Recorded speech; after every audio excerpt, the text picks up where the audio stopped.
Haskins, the running back. Fitzpatrick looking right, throws right, wide open, touchdown. Durham Smythe, and that's his first NFL touchdown. Sikkim 365 Radio is presented by IdealMRI.com. High-quality MRIs for $497 or less. IdealMRI.com. Your health is important, so is your budget. Smith with a ground ball, base hit into center field. Turner will score once he's on his way home, and a collision at the plate. He is safe. It's a 2-2 tie. Smith delivered. The 3 o'clock hour is sponsored by Waco Custom Marketplace. Meats, sweets, Texas treats, and a cut above the rest. 425 Lake Air Drive, Waco. Tannehill's right down here. Henry looking for room to the end zone. Here's David Smoke, Paul Catalina, and Craig Smoke. All right, here we go on this Monday. It's 10/19, October the 19th, and we finally have, it seems like after forever, a Baylor game week. Texas on Saturday in Austin, 2:30 the kick.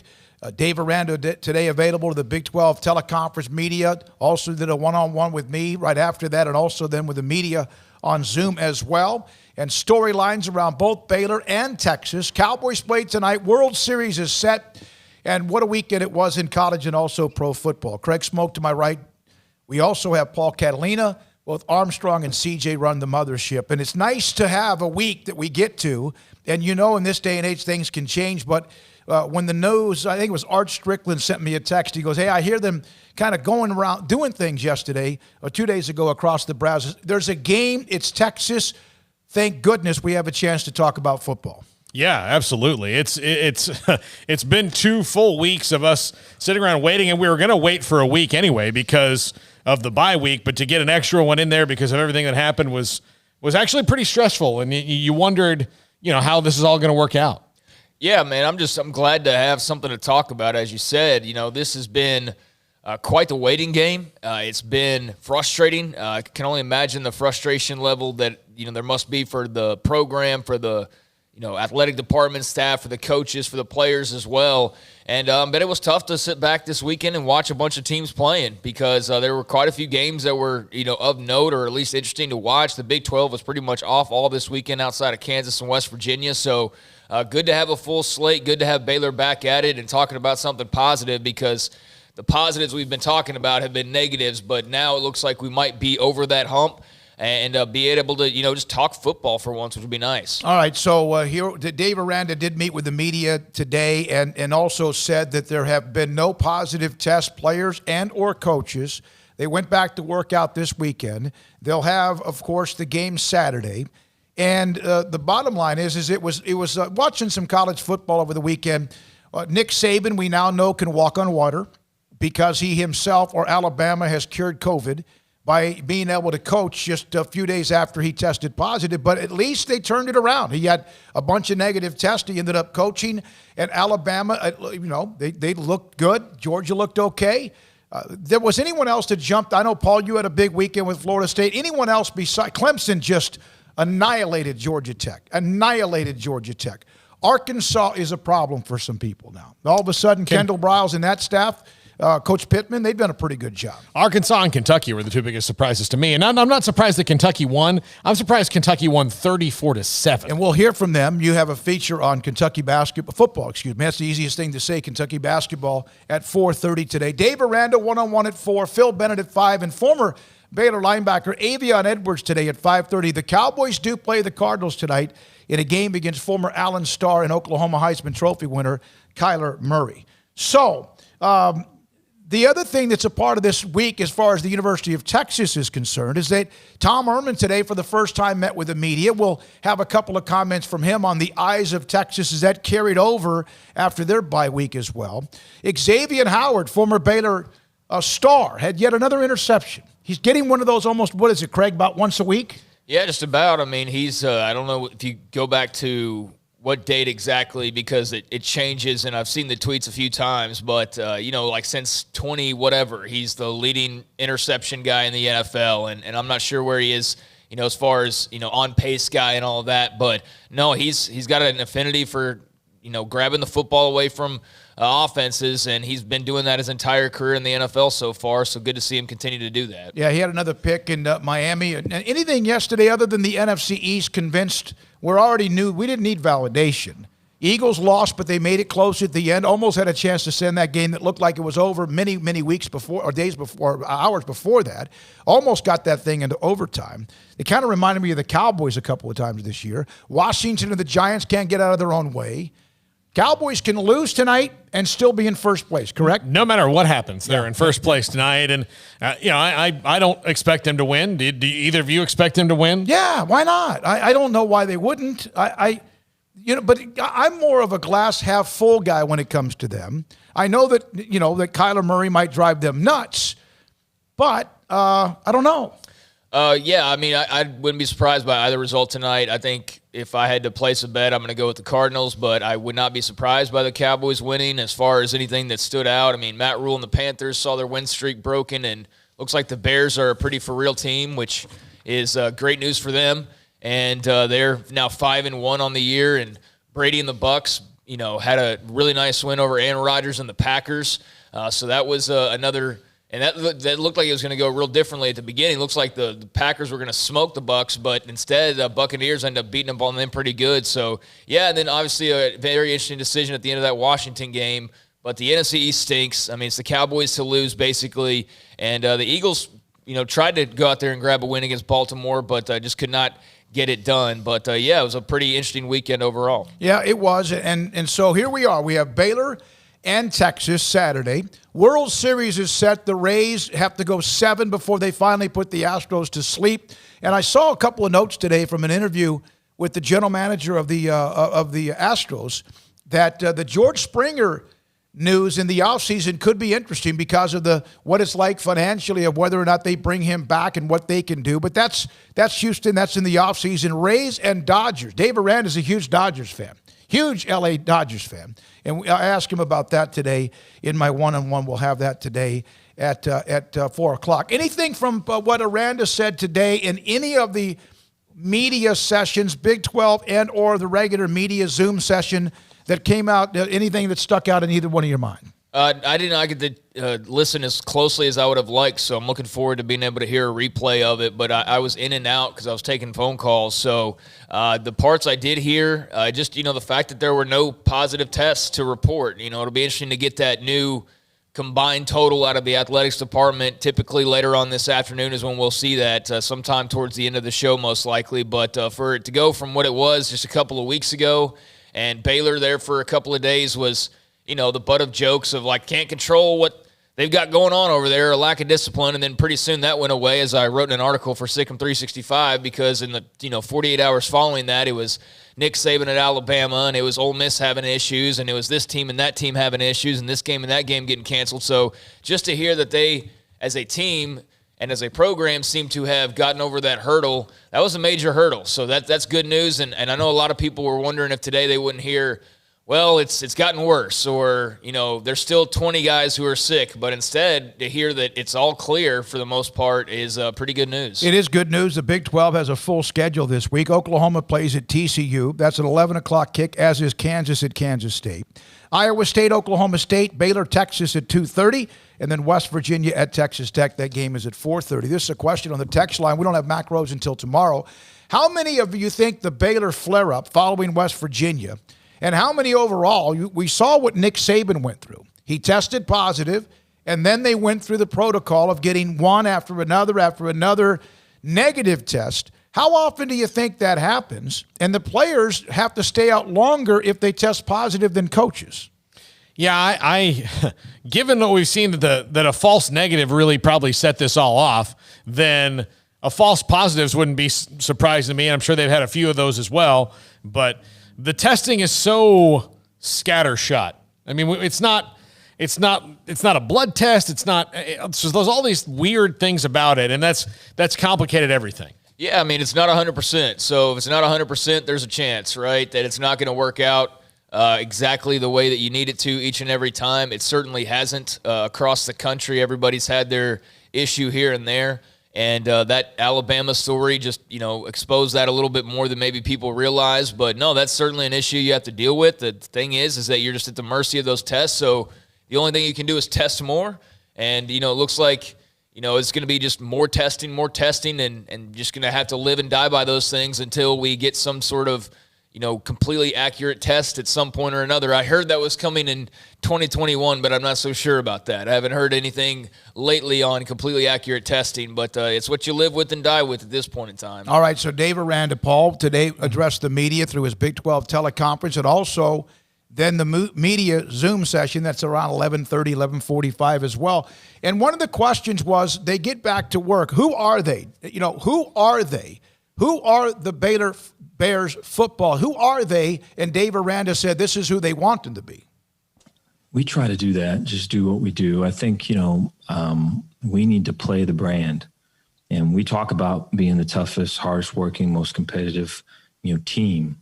And to put that on tape, we talked about this with the staff today. I saw that when I would watch Baylor play in the past. Right. There's friends of mine that called after our first game and mentioned that they saw that when they watched our team play. So there's no greater compliment as a coach when you ID our team as this, and someone from the outside sees your team and calls you that. Right. There's no greater compliment than that. And so, I think if we do that, then a lot of things will take care of itself. All right. So that's Dave Aranda. And he also today mentioned, they need to stop playing Baylor. They've been practicing against each other, basically, other than the two games they've played, and a couple of other things that he brought in today. Yeah, one of them is, the brand. The brand means, do they have toughness? Are they able to come through all of this? And here's what he said about Baylor being tough. I think it's business as usual. I feel like there's excitement coming back, for sure. But then it is, owning the process, man. It is doing all the ordinary things at an extraordinary level. We call that the Baylor standard performance. And so so it's being early to things. It's dressing the right way to things. It's when you're in meetings and you're taking notes, man, you're sitting straight up, you got a pen or pencil and a pad of paper and you're on it, right? When we're in the indoor and we're having our meetings and you leave to go from a team meeting to a unit meeting, right? You pick up after yourself. So there's nothing on the ground, right? You throw stuff away, right? When we're on practice field, you run on and off the practice field, right? When we're having walkthroughs, you're communicating, you own it, right? Don't let someone else say that something that you already know, man. Let it be known, step out there, right? And be that guy. And so all of those things add momentum to the day. And when you put little wins like that on top of each other, then you end up getting a bigger one. And so that's the plan. Well, and they get back to work. As he mentions, they have the game Saturday, 2:30. We'll have our pregame a little bit after noon. In fact, at 12:30, is that right? 12:30 or 1 on Saturday. We'll have the postgame following the game with Baylor in Texas, following as soon as that game and the clock strikes 0. We'll have Dave Aranda one-on-one today at 4. Also, Phil Bennett today at 5. Avion Edwards, former Stephenville High School star running back who played linebacker at Baylor, at 5:30 today. High school football, we'll have the Players of the Week at 4:45. Craig will ask questions in Q&A on the high school football weekend. Paul features Kentucky at 4:30 today. And that's not it. We'll also hear from March, Kevin Hoffman, and also from Greg Jacobs, the head coach at Crawford. Anything else on Aranda? No, I mean, I thought I mentioned to you via text. I said, his voice sounds great. Usually he's a little raspy at this point, but he hasn't been able to yell at people in practice. And I don't think he's that much of a yeller, but I think he's probably an enthusiastic coacher. And so, his voice didn't sound as raspy. I thought that was kind of nice to hear. Yeah, I didn't pick up on that, but that is something of note. It seemed like every time we've heard him, I know certainly his opening press conference, he was just a few days removed from, a national championship run. So he had been yelling quite a bit there with LSU. But, yeah, it looks like his voice is healed a little bit. And 12 days away without practices. So, this Baylor football team, I know that there's a lot of love between Aranda and Herman because they do have a back history from the Cal Lutheran days, and he brought up that a little bit, so you'll see some of that respect, kind of like Rule had sort of that mutual respect with Tom Herman as well. I think Aranda's is probably a little stronger, though, because they were actually around each other back then, but at the same time, he's got a chance to put a nail in Tom Herman's coffin. I mean, quite frankly, he really does, and Herman today was saying that the Texas football team's never been stronger or closer together than they are right now. So apparently all those issues from last week they ironed out over the last 3 days as far as the eyes of Texas go. But I tell you, you can say whatever he wants, and they might be super tight right now, but it doesn't take much to loosen that back up by punching them right in the mouth, and that's what Aranda and the Bears have a chance to do this week. Well, last year, to close out the year, Baylor had a chance for the kill shot with Texas, and they got it. Yeah, they got it. They got it. He had to take a garbage timeout to get points. Yeah. And there have been times over the last decade when Baylor's had a chance for the kill shot, and they've been able to take advantage of it. And there's been a couple of times, 56-50, and then, of course, when all hell broke loose in 2016, well, they didn't get the kill shot. And then even Charlie Strong, when they came in, when Baylor had that team that was decimated, was that 15 as well? Yeah. When they had the team hurt with all the injuries at quarterback. That's when Lynx Hawthorne played quarterback and nearly brought them back in the second half, and then Johnny Jefferson fumbled on a breakaway run that would have at least put them in field goal position, and he fumbled, and they lost the game. As well as Texas and Baylor, and as well as Baylor has had success against Texas since 2010 when they beat them, and that was in Austin. There have been 3 games in which Baylor was better and didn't win. Well, 2012 is kind of debatable because at the time the defense was struggling and they were giving up a bunch of points. But even that game, they had a chance. That was pretty much a toss-up game between those two teams. That was the bad call at the end of the half. Glasgow Martin fumbled, remember? Yeah, that was the call when they timeout. Baylor had a lineup and they called timeout or whatever, and they were about to take a snap. But they've had a chance. You have a chance for the kill shot. And you have a chance to put Texas out of this. And by the way, Texas can put you under too. Most likely not completely under, but if they beat you, then all of a sudden you're staring up at 1 and 2 in the conference. There was I want to say Kendall Wright caught a ball at the back of the end zone that they didn't even bother to review right at the end of the half.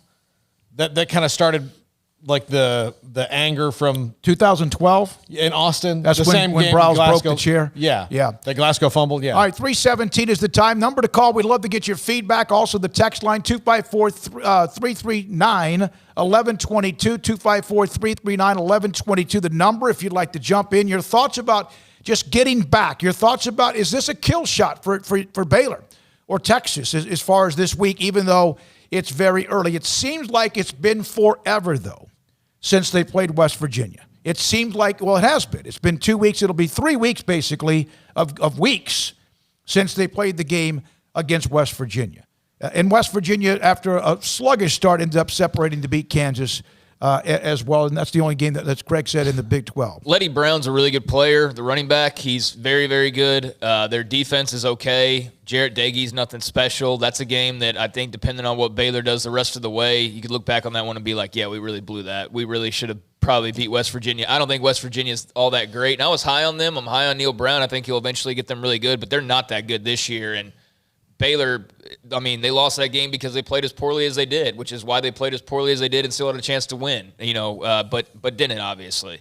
I saw this one of the note about Baylor, and it's not football related, but the Baylor women's golf team, which has been dominant this year, they just put up on Golf Week, this was up on Twitter, first time in program history they're ranked number 1 in the country. Wow. Think about all the different athletic departments, sports, and teams that have been ranked number 1 in the last decade.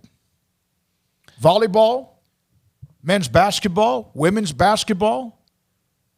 Obviously, there's other sports as well. Now, golf, I think tennis has had their opportunities or flirtation with being pretty close, right? I know I'm forgetting some. Softball was one time with Glenn Moore had that team. Baseball never was, I think, won. Oh, I think, they've been. When they won the year, they won 30-something in a row. I don't know, but they have been And obviously we know what Coach Mulkey, as far as the acrobatics and tumbling, what they've done with that sport as well. I mean, it has been a run for the last decade it's not just been for 2 or 3 years. It's been a run. Football was on the edge, right on the edge a couple of different times, but just could not get that done.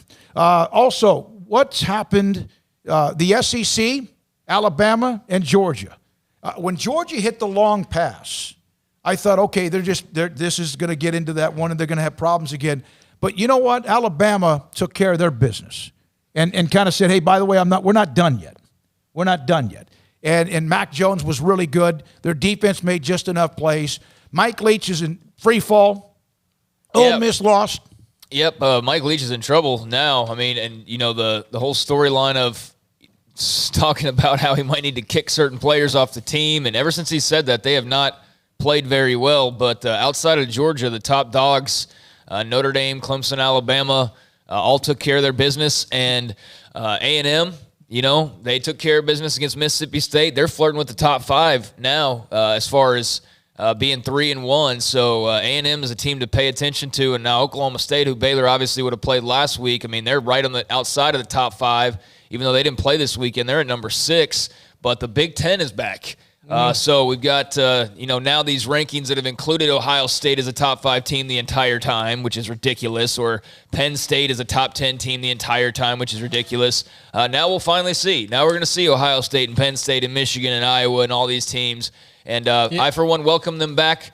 Even though they started a little bit late, at least they're playing because it looked like for a while they were not going to. Yeah, and look, they may well be the 5 and 10 teams, but what if they're not? Yeah. Like, what if they're not? Well, then other time teams will show it. Yeah, exactly. So then why put them in? Putting them in the poll. No, I agree. Putting them in the poll just doesn't answer the question, well, what if they're not? We don't know yet. Well, no, that's what the poll is. It's all about reputation until you start to see evidence. And let's see if the Big Ten has any of these bumps or hickeys the way we've seen in the other conferences, whether it's the ACC, the Big Ten, or the Big 12, or also the SEC. I wanted to make one comment. BYU is 7 spots behind Ohio State in the polls. BYU is 5-0, and Ohio State has not played a single game. So we've seen them play 5 times, win all 5 of those games, and they are 7 spots behind a team who's not played a single game yet. And I understand on paper why that is, but that's ridiculous. That is absolutely ridiculous that a 5-0 team would be that far behind a team who hadn't played yet. Well, neither is Penn State or others, as you mentioned. And Houston gave BYU a run, too. That was a nice showing for Holgorsen somewhat. Matt in D.C., this is win by 1. Defense will get us some turnovers, but we need to score if offense struggles again. Out-physical them like we did last year. That's from Matt in D.C. as well. All right, and Davin D was asking about, do you guys know how many if there were any false positives, which I brought up earlier in the hour, when it came to Baylor, and what percentage, if that? I don't think we've gotten an actual percentage. Mac Rhodes will join us tomorrow, but there's no question, we don't know how many. Yeah, they don't report false positives, so we just get the regular test results. We'll get those here in like an hour and a half or so, maybe a couple hours, but no idea on that unless he just wants to give that information out, but he can't do that until tomorrow. So I'm sure there's been some, I would just think, based on the odds. And it's good. He's also brought this up. Is there a chance, for example, you touch a doorknob and then pick up a dosage insufficient to cause an infection, but the swab might pick it up with the RNA resulting in a false positive? We'll ask those questions. I'll also send a little flare to a couple of people and find out if I can get that a little bit earlier than tomorrow. Cowboys tonight, Baylor, Texas Saturday, high school football week 9. It's week 9, and we'll go dive into that at 3:45 today and at 4:45 as well. Coming up next, we'll continue with this. 254-339-1122. A little bit more as well from Dave Aranda, Craig Smoke, Paul Catalina, CJ, and Armstrong. I'm David Smoke, and this is Sikkim 365 Radio. The fall is here. The weather is great, although warm this week. And right now, the fall savings are at Allen Samuels Dodge Chrysler Jeep Ram Fiat. 2020 Ram Lone Star Crew Cab with a Hemi or Eco Diesel. Right now, you can get 0% for 72 months, no payments for 90 days, or you can choose $9,250 in cash and incentives. A lot of dealerships, of course, right now struggling at times with what they have as far as how they can fill the inventory. Allen Samuels has dealerships they know throughout the country with relationships with them, and they can get what you need, especially for business folks and those who own a farm or a ranch. Also, Jeep Adventure Days continue. Right now, get employee pricing for all 2020 Gladiator Sport, no payments for 90 days, and the tougher than nails 2020 Jeep Renegade, 0% for 72 months, no payments for 90 days, or get $6,250, $6,250 in cash and subprime offers. Check out online if you need to. You don't want to go to the dealership, that's fine, but if you do, they are constantly making sure the environment is clean and social distancing. It's Allen Samuels, DCJ.com, or drop by and say hi to Ted Teague. Go by and say all sorts of good people that are on the lot. I'm talking about there's players, sales reps that are there to help you no matter what you're looking for. And tell AJ I said hi as well. Allen Samuels, Dodge Chrysler Jeep Ram, Fiat Loop 340 east of 84 in Waco. Hey, this is Bryce Petty, former starting quarterback and two-time Big 12 champion, and I know firsthand the importance of being in top shape both on and off the field. So listen up, men. If you're feeling beat down day in and day out and looking for that high-performance edge that separates the men from the boys, then look no further than the Petty Clinic Low T in Waco. Petty Clinic is a comprehensive men's healthcare clinic with an atmosphere catering to men. Board-certified Dr. Kent Petty has a special interest in offering the highest quality medical care to men of all ages. Some of the services offered include screening and treatment for low testosterone or thyroid, infertility, high blood pressure, diabetes, high cholesterol, sleep apnea, while offering comprehensive wellness exams and complete men's health lab panels. High performance men, remember, it's not just a Petty thing. This is Bryce Petty, encouraging you to reach out and Google search Petty Clinic Low T or go to pettycliniclowt.com and get your complimentary lab screening today.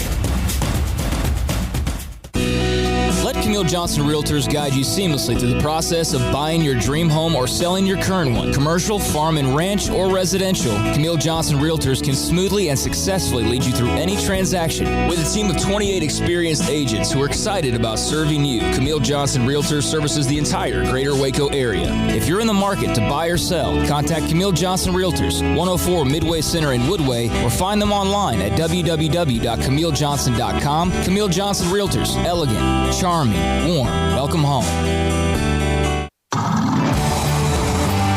It's the heat of the summer, but the real heat is what you're cooking on the grill, smoker, or in the oven. So Waco Custom Marketplace can be your go-to playmaker for summertime grilling. You can't go eat anywhere else? Be your own chef with custom ordered and cut ribeyes, sirloins, fillets, New York strips with a focus on high-quality beef at a competitive price. Waco Custom Marketplace also has fresh deli cuts with sliced turkey, ham, pepperoni, or corned beef. Waco Custom Marketplace also your home for the freshest seafood in town. Salmon, shrimp, mahi-mahi, great priced chicken products, whole birds, tenders, chicken breast, and wings. Waco Custom Marketplace with smoked items unique to Waco, house-made bacon, summer sausage, boudin, hot links, and German sausage. Every seasoning for every occasion, grilling, baking, or frying. Your hometown grocery store with canned goods, pasta, fresh baked bread, buns, chips, sauce, condiments to pickles, charcoal and lighter fluid, cold beer and wine, best kolaches in Waco, mouth-watering cinnamon rolls, and here for the community every single day, helping you avoid the long lines in crowded stores, serving quality products to the Waco community. Go online for the weekly value boxes. Family owned and operated Waco Custom Marketplace, 425 Lake Air Drive in Waco, or WacoCustomMarketplace.com. Ideal MRI is a small family business right here in Central Texas. We're open to support you while lowering the cost of healthcare bills. When you need an MRI, ask your doctor for an Ideal MRI. Visit us at idealmri.com or call us at 833-IDEAL-MRI. It takes time to reach goals. It's a truth that applies to more than sports. It goes for your financial goals as well. You work hard for your money, and you deserve an investment strategy that lines up with your game plan. And Tom Albers, your Edward Jones financial advisor, can help. If your financial investments aren't putting forth the effort you desire, stop by today for a financial review. Tom Albers, 4301 Lakeshore Drive, 254-776-7605. Edward Jones, member SIPC. This is Sikkim 365 Radio. Text us at 254-339-1122. The Sikkim 365 Radio text line is sponsored by Riverbend Liquor and Wine, with the most extensive variety of craft beer in Waco. A hidden gem on Lakeshore Drive and 19th Street. By the way, Leighton Vander Esch has been cleared to play tonight for the Cowboys in that game with Arizona. That's a huge deal, whether or not he can play 20 snaps or 40 snaps or what would normally be 50 snaps, who knows? And hopefully he can stay healthy because he's had problems, of course, with injuries that have shut him down. Andy Dalton tonight gets his first start with the Cowboys, and they play Kyler Murray and Arizona. Also, Zach Ertz of Philadelphia out 3 to 4 weeks. Miles Sanders out a couple of weeks as the Eagles continue to struggle with injuries as well. And the Big Ten, as Greg mentioned, starts this week. Ohio State will be at home. And Scott Frost today at his press conference, when he was asked about, is there anything, your thoughts about that's your first game, and he made it very clear. That was from popping off saying, we want to play football. So the Big Ten, of course, because they're old and get off my lawn, said, okay, we're going to juggle up everything. We're going to spit out lottery picks. And, you get to play Ohio State on the road to open up your season. And Scott Frost said there's no question that was on purpose. I'm glad he admits it. Yeah. A lot of times there would be, oh, no, I'm sure that's just how it was. No, Scott Frost isn't afraid of anything. The rest of the Big Ten should be thanking Scott Frost for having the balls to stand up and say we should be playing. No, I don't think it's a coincidence. That was exactly what he said. No, yeah, he was one of the only ones that actually, had the wherewithal to argue against the Big Ten's decision, and we know it didn't get it overturned, but they were going to completely just not play football. And, there's a lot of high schools out there, a lot of states out there, and every case is different. I understand that, but you got to try sometimes, and that's always just been my whole thing throughout the pandemic is just don't be stupid, don't do things that don't make any sense. But if you have an opportunity, try. And there's a lot of people that didn't even want to try to play football, and here we are. We're 9 weeks into high school football in Texas, 9 weeks. And yeah, there's been some game cancellations, but like 85% of them have gone off with no problem. And college football, there's been a handful of cancellations every week, but 3/4 of the games have gone on as scheduled. And so there's been problems, but I just think of the world where everybody just followed the Big Ten's lead because that's the Big Ten, and we all just didn't even try. And all these last few weeks would have been, nothing, basically, but here we are. Baylor's played just twice, and some teams have only played once or twice. But can you imagine if we had not had any college football, had the Big Ten dictated what was going to happen? And all of these games we've seen, the evidence, that craziness of Texas OU, Texas Tech and Texas, Kansas State beating Oklahoma, the game Ole Miss beating LSU. Some of the games that we've been able to witness that were played would not have been played had they all been dictated by what the Big Ten wanted to do. If in April, when it looked like they were going to they knew in April that there was going to be a delay to the season at least. But if I had stood in front of the college football powers that be and said, listen, this is how it's going to work out. If you all decide to play, 20 to 25% of the games are going to get moved and canceled. It's just the way of it. But if you come up with a plan and stick to it, most of the games will get played. So you can either have most of the games getting played or none of them. I would think that every reasonable person would go, let's do most of them. Well, you would think. But that's not how they all approached it. Again, leaving more room for reform in the NCAA to where all these conferences should have tried to be on the same page. They should have tried. The Big Ten broke that from the jump when they said, we're going to do what we're going to do. Please follow behind us because we're in charge. And I love the fact that not everybody did but the Pac-12. I love the SEC, the ACC, and the Big 12. Even though the Big 12 took a little longer, they all said, nope, hell, let's go for it. And yes, there have been setbacks, suspensions, games lost, but here we are. We're now at least 5 games. Brigham Young's played 5 games. Others have played 5 games. Coastal Carolina's ranked in the top 25. I think that's awesome. So we're here, and now Baylor finally gets back on the game as well. Now, Dave Aranda was also asked earlier in the day during the Big 12 teleconference about just getting back to normal, right? Just what's it like? Hey, Dave, what are the challenges of not, having picked up the football until yesterday since October 7th and then having to play Texas? Well, it's good to be back. I think, just the staff seeing each other, just getting off of Zoom and being in the same building together and then meeting together today. And then, we had a walkthrough yesterday with the players, and there's great energy and excitement. And, so there's positives that way. We were able to condition some of the team, last week throughout, and so they were able to get some conditioning work. And I think the ability now to recognize the team that you got and to try to maximize the strengths and to try to minimize any inherent weaknesses that are going to be, your question's kind of alluding to that. Just knowing who you got and knowing the right way to play them, I think is really key. And so, you have a COVID playbook. And so I think like the ability to get our guys out and get them engaged and build excitement, I think all of that's there for sure. And so it's just us just playing it the right way.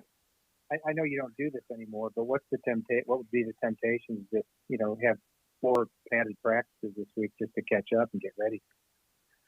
No, I know. Yeah, I think so. Tuesday is generally our full pads day, and Wednesday we go shells, and so we have a lot of competition on Tuesday, and then Wednesday is a big turnover / takeaway day, and I'm anticipating those are going to be practices with a lot of energy and a lot of intent, and so I feel like that will be just what the doctor ordered. When I look at just our guys and just the work ethic and everything that they put into it, to have the opportunity to be back together with all this adversity, man, and to be with the teammates and to put it on the line, I think that we'll get everything they got. So I think it's just a matter of us as coaches recognizing who we got and building it around the team that we have for Saturday. Great, thank you. That's Dennis Dodd asking a couple of questions earlier today with Dave Aranda. I do ask him this question, and what we'll hear at 4:00 is that they haven't practiced in forever, October the 7th, whenever it was. And is there any concerns about your team being so hyped up they may play this game on Wednesday? He said there's too many things that we do, too much routine, too much, constantly looking at X's and O's and whatever you want to call it, film or whatever, that there's no way. There's too much to digest between now and playing the game until Saturday. Yeah, there's a lot. And I don't really know what to expect to see. Normally I would, we'd be able to kind of put our finger on how this game could go, but the fact that they're really going to get 3 legit practices in and not a lot of contact here in the next week, I really don't know what to expect. Yeah, me neither. It could be that it was all a blessing and this extra time's allowed them to figure some things out, or I don't know, plan some different things. But, at the same time, just that lack of practice. And we saw the major difference in, getting hyped up and ready to play in that first game versus, playing West Virginia. And they looked in that last game like a team who was playing their first game. They just, were playing a team that actually had a pulse, unlike Kansas. And everybody, or a lot of people, had those stumbles out of the gates. And if they didn't have those stumbles in week 1, they had them like Baylor in week 2 or week 3. But I just wonder if there's going to be another big stumble this week, almost like they're replaying their first game of the season because they haven't played in so long. And they've only had the 2 games really in the last 2.5 months to even look back on. So, yeah, it's going to be weird, and who knows what to expect as far as how they look. I have no idea. I honestly don't have any idea. I do feel like they'll play well. I do think they'll play better than they played, obviously, on offense against West Virginia. Texas's defense, of course, has given up a lot, but they've had a couple of weeks of practice. They've had a chance to kind of perhaps fix some of their issues, plus they've had their own problems off the field or problems or issues or whatever debates with what's happening with their school song that Tom Herman addressed quite a bit today. All right, we got a couple of calls. The first one is, I don't know if we should, is this the good first one? Or do we trust it? T-Rex? T-Rex, good afternoon on Sickland 360. Hey, what's up, man? Oh, sorry. I heard the beat in my head, but I hadn't actually beat it. I'm just so excited for some football on Saturday. Hope y'all are having a good Monday, gentlemen. Always having a good great. Monday. So, T-Rex, you're bound for this game, correct? Oh, yeah. Row 3 to 6 in the end zone. So every time, Tristan Ebner runs it in right down their throat on the goal line, he can do a little Lambeau leap into my hands. There you go. T-Rex, of course, also on the text line. Thanks for the call, T-Rex, for starting us off. Well, it's time to take that chance and fire up the grill. Serve up Bevo to every bear up and down I-35. We'll see you front row 3 on Saturday, baby.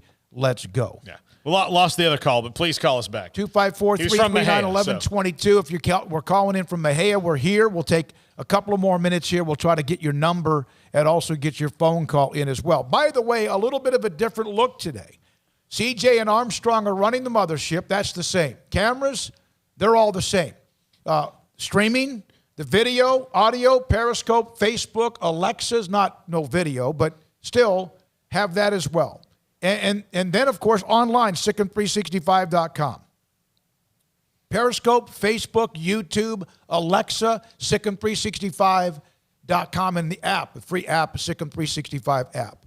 But also, Craig, have you noticed the difference is that someone's been busy since the last time we were here on Thursday? Yeah, I noticed. I mean, it's kind of hard not to notice the difference when you're speaking into something. But, no, yeah, I mean, we got these new mic stands, and it's going to take some getting used to. You can't be as mobile as you were with a headset on. So this is quite the departure, but more professional, I'm assuming. And, hopefully everybody likes the new look. I slaved drilling these holes. I really did. It was tough for me. Well done. I had to get a drill bit. Is that what it is? A drill bit? How deep are these holes? That's all the way 6 through. or 8 inches. Yeah, right? no. Actually, Brandon from D1 Design came yesterday and did these, and he said, "Look, it's going to take me a little bit.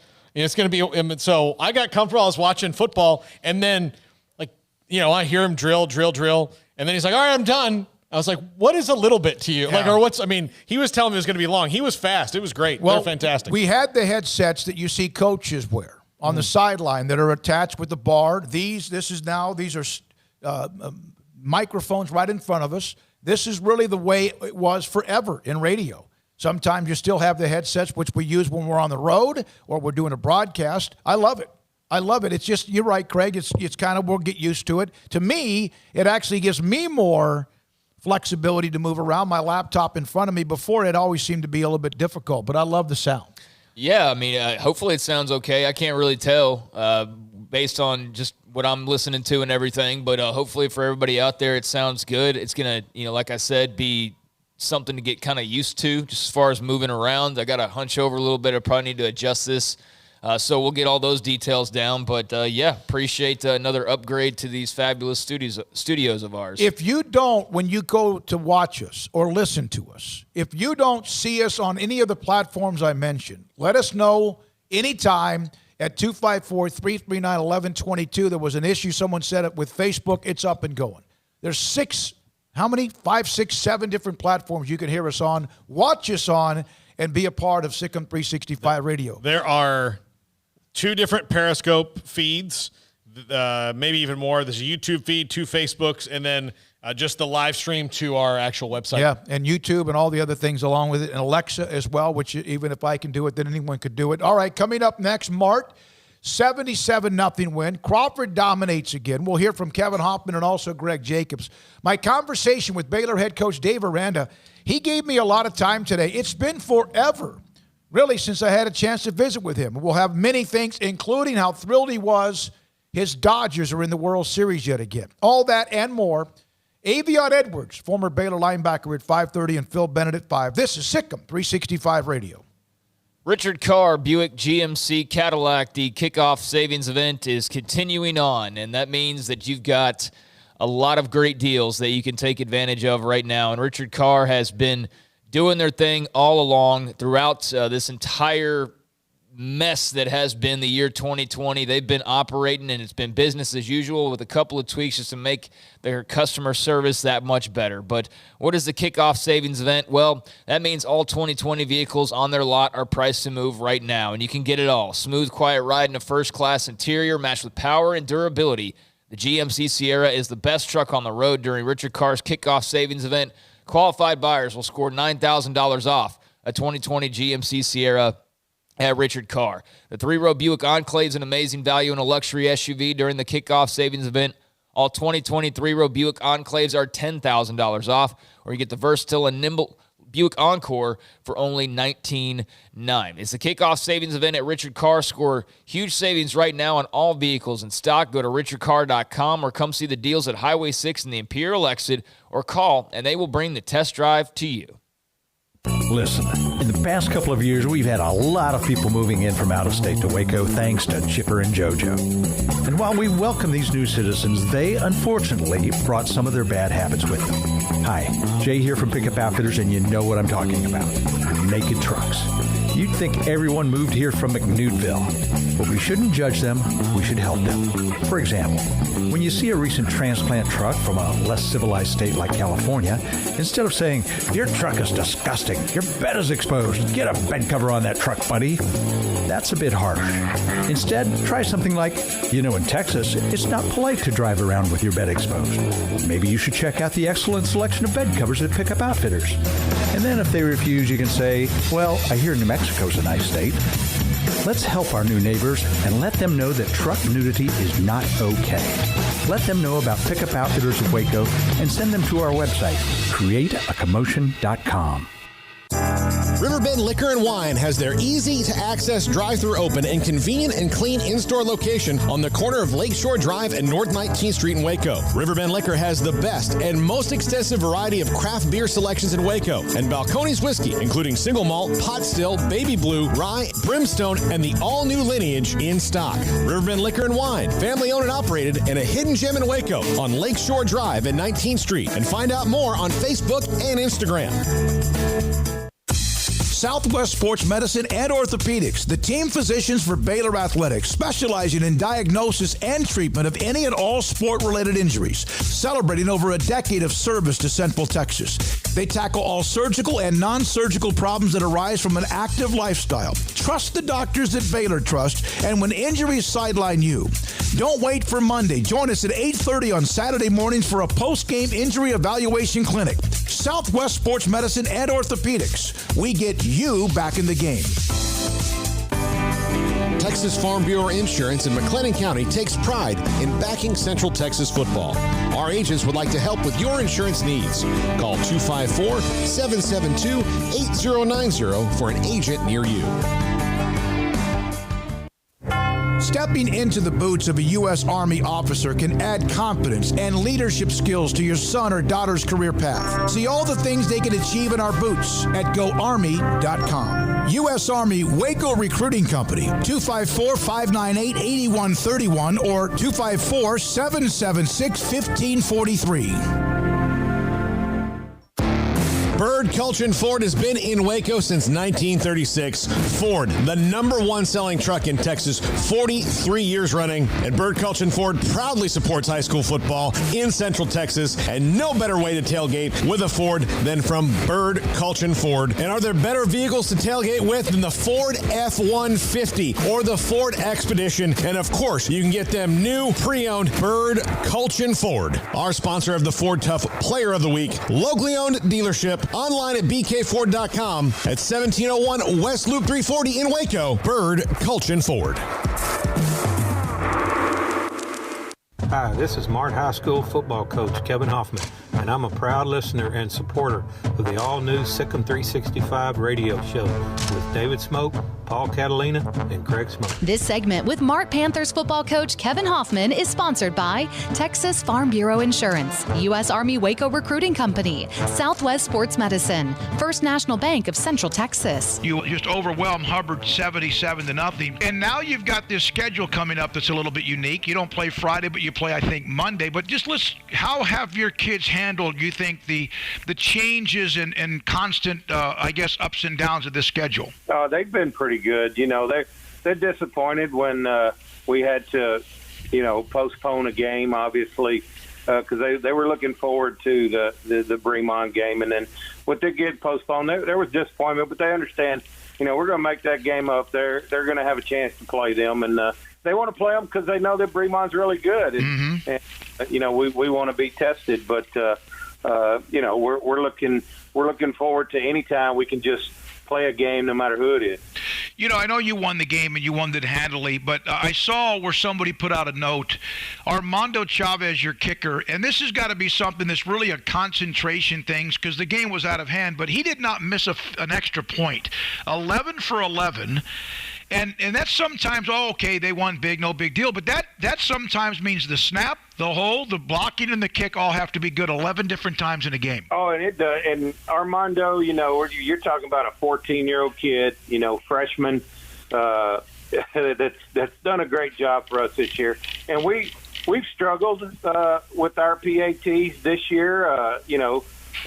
Not from him necessarily missing PATs, but us protecting and snapping and blocking for him so he can, be 11 for 11. So we've spent some extra time on that, and, we think that our kids understand the importance of that. So you don't play Friday, and that was going to be Hubbard. You moved that game up. And now you have a game next Monday and then Saturday with Wortham and Bremont. How do you go about this week to get ready for 2 games next week? Well, we're going to this week our schedules, we've tried to keep it as close to normal as possible.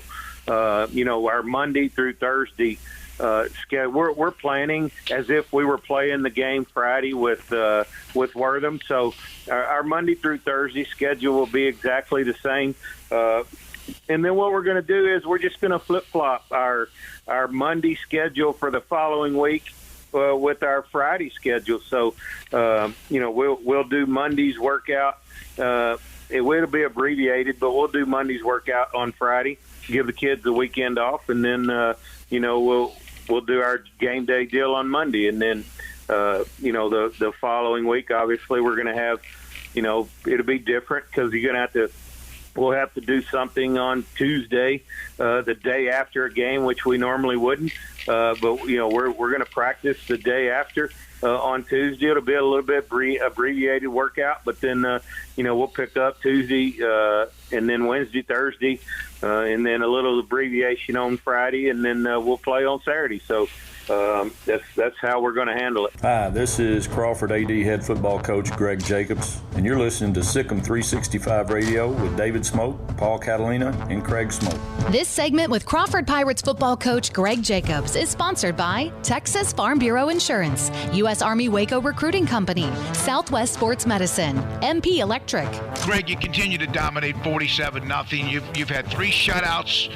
One game you gave up 6, one you gave up 8. Your defense is obviously flying to the football. And Bosqueville does present a team that can score some points right now. They've beaten up on teams they should beat, but they put up some points. Your thoughts about their quarterback, Bradshaw, and what they do? Well, he's a very talented quarterback for sure, and their receivers that go along with him are very talented as well. So they cause an issue basically for the fact that they scheme real well and they do a good job getting the ball to their athletes. You run the ball really, really well, and we've discussed on occasion now that you've been able to throw the ball and make people play honest. Do you feel good about that? If you had to throw the ball and if you had to pass to get back into a game, if for whatever reason you fell behind, you'd be okay? Well, we're getting more confident each week with our passing game, and I think the kids are really becoming more confident in the passing game as well. So we're able to utilize both the run and pass pretty effectively and get the ball to a lot of individuals that can make some plays for us. How much of the ability that Breck Chambers brings to you, not only with what he can do in the running game, but he as a receiver out of the backfield putting up some pretty good numbers as well? Well, he's definitely multidimensional, that's for sure. He's been very effective in both the run and the passing game, and he's a young man that they will definitely have to consider to be a threat, that's for sure. How are you doing on special teams? How do you feel about that through your first 7 games at 7-0? I know you had a block punt. How do you feel as you get closer and closer to this stretch drive?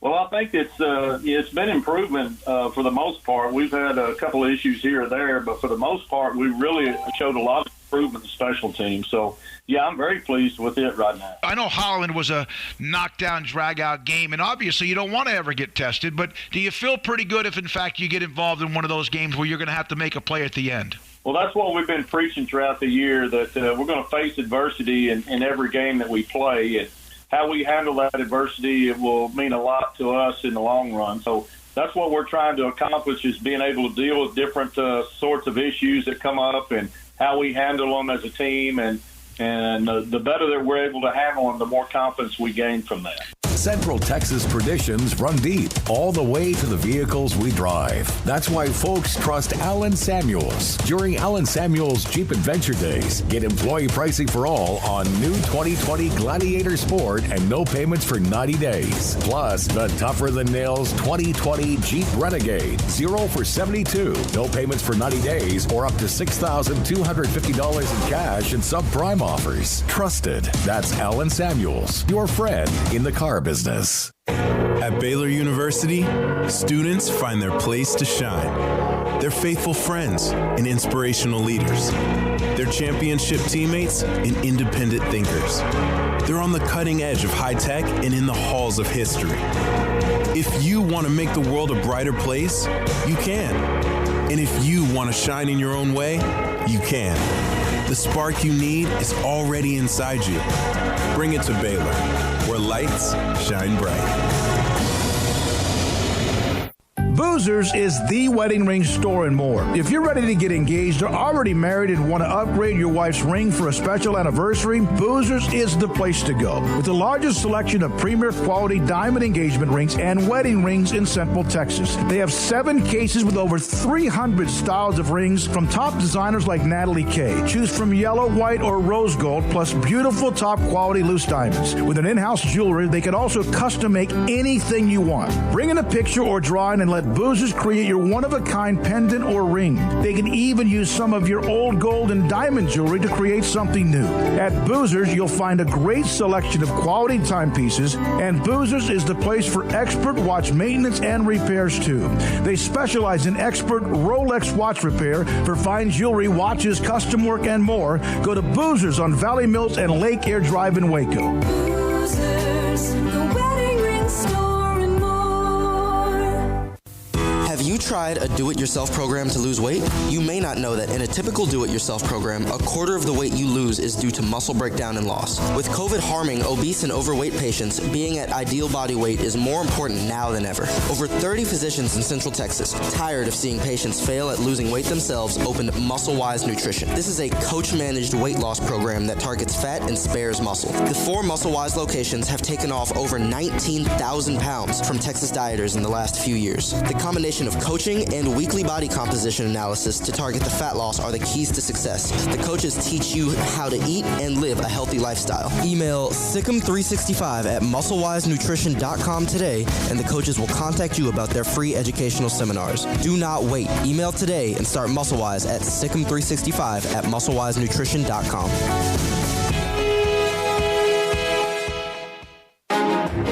Texas Board Certified Personal Injury Trial Lawyer and Baylor alum David Willis and Baylor alum Parker Willis are ready to help if you or a loved one has been wrongfully injured in an auto accident, SUV rollover, industrial accident, 18-wheeler crash, or were seriously injured by a defective product or recalled drug.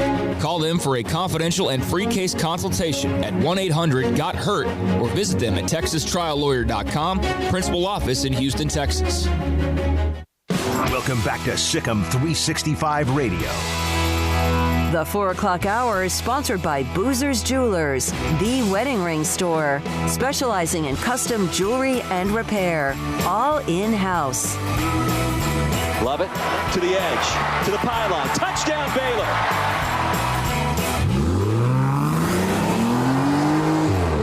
This segment on Baylor Athletics on Sikkim 365 Radio is brought to you by Richard Carr Buick GMC Cadillac, located at the Imperial Drive exit off Loop 340 in Waco. Proud supporters of all Baylor Athletics. Now here's David Smoke, Paul Catalina, and Craig Smoke. All right, this This piece of equipment that's in front of me that will be eventually in front of Craig and Paul, this is our COVID filter, right? Is it what this is? That's what it does. It keeps me... It keeps the microphone from getting COVID. From catching it. All right, we'll hear from Dave Aranda in just a moment, my conversation with him. And I got about 15, 16 minutes with him today.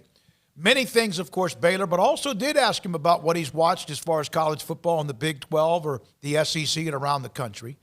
Also today at 4:30, Paul focuses in on Kentucky. They hammered Tennessee. About the time you wanted to buy into Tennessee, Kentucky hammered them. And we'll look back at the college, whatever thoughts we saw.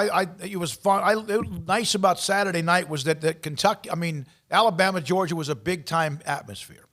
And eventually just Alabama just took off. They're just better than most people. They just have better players than most people as well. And, Kentucky is a team that can jump up and bite you, that's for sure. And Tennessee, I think, until they find the new quarterback, Jarrett Garantano he's okay. But he's not somebody who's going to win you a ton of games. He's going to lose you some games, though.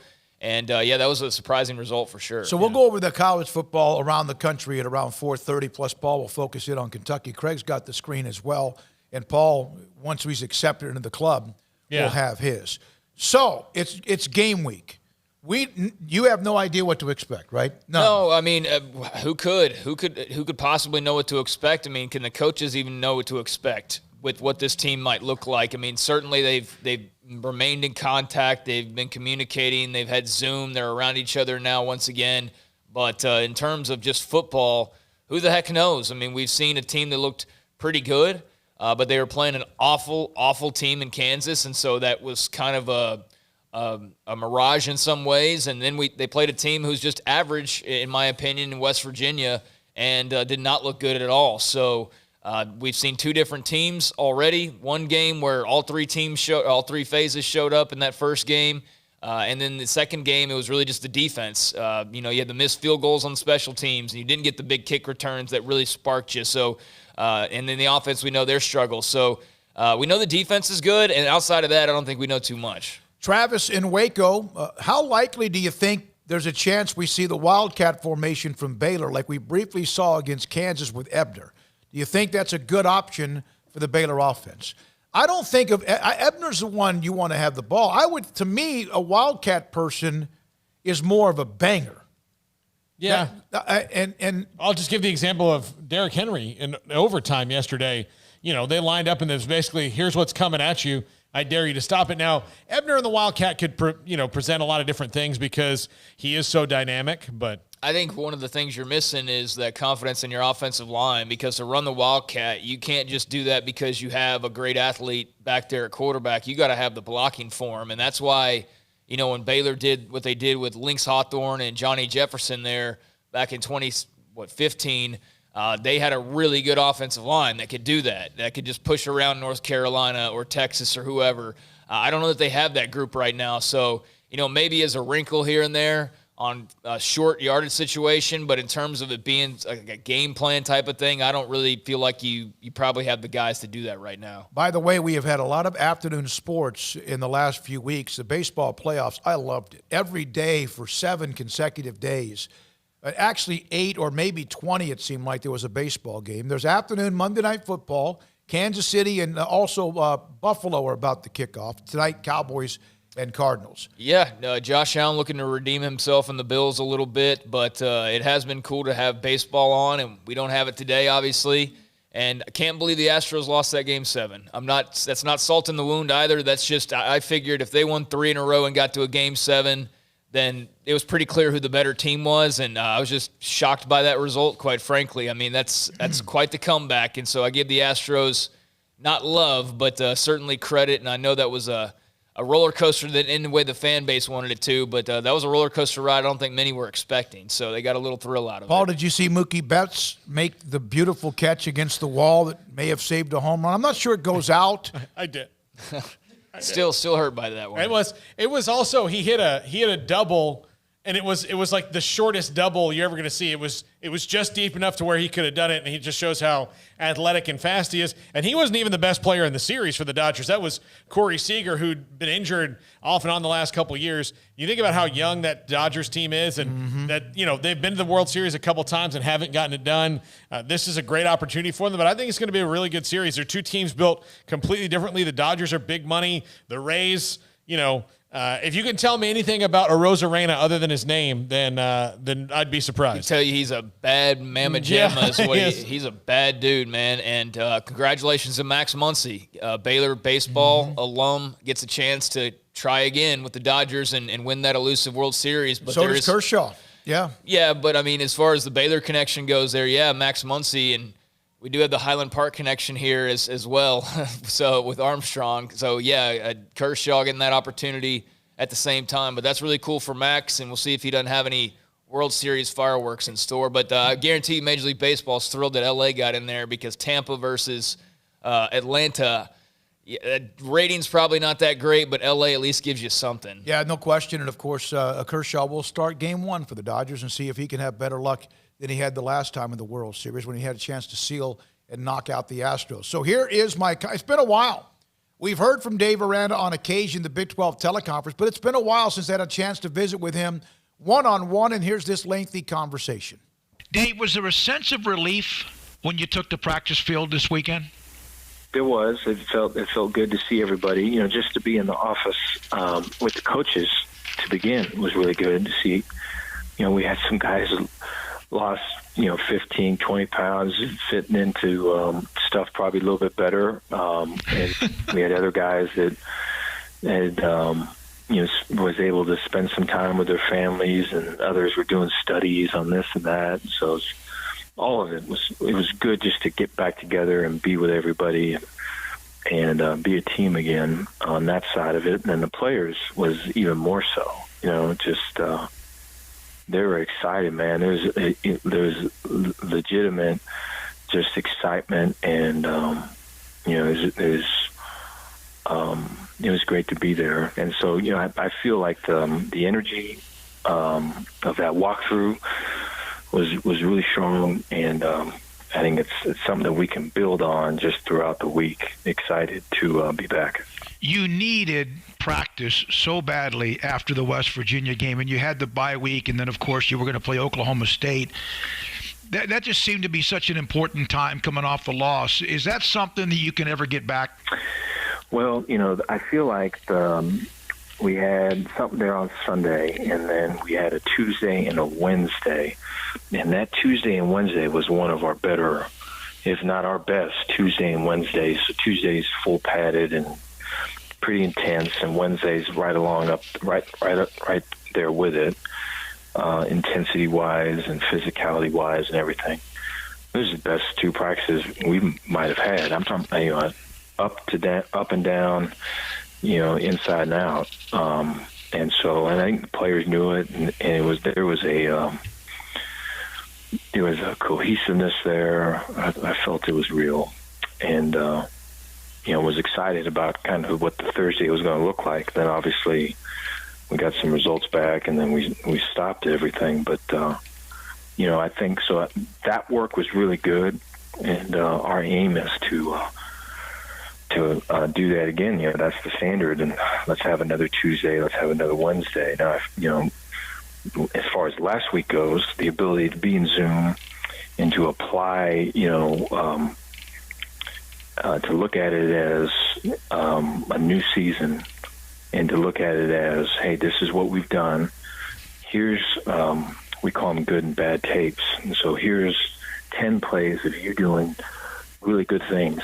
This is how your coach sees you. These are your strengths. Look at how you're doing it. You remind us of this player, or this NFL player, or this player at Baylor, or this player that so-and-so's coached at some point. There's a clip of him, and then there's you, and you're doing all this stuff. Now, here's the stuff that you're not doing well necessarily. Here's the things you can improve. Here's how it's supposed to look. And this could be an NFL player. This could be somebody last year at Baylor. This could be someone that someone's coached at some point. and now followed by a clip, here's you doing it, and here's where we're falling short. So to correct this, here's the drill we're going to do. And there's examples of the drill and that. And so I think that it provided a lot of time for that. Majority of last week, Monday through Wednesday, was just self-scout, OD, special teams, was good, bad tapes, was kind of getting to the deal of this is who we are, right? This is where we want to be, right? This is what we got to do. And then, starting on Thursday and Friday, kind of getting into Texas. And so I feel like a lot of that work was good. But, yeah, anytime you're not on the grass, you miss it. But I feel like we were able to put some good time in nonetheless. Is your team almost numb? Not that they don't miss the game, and it's not a setback when the games are canceled, suspended, postponed, or whatever, but are they almost to the point they've been through this now 3 times, that it's not like something traumatic? There's some of that. I think it's probably fair to say that for some, I would agree with that statement. I think for others, there's still some others that really take it hard, and I think for all of them, I would say they have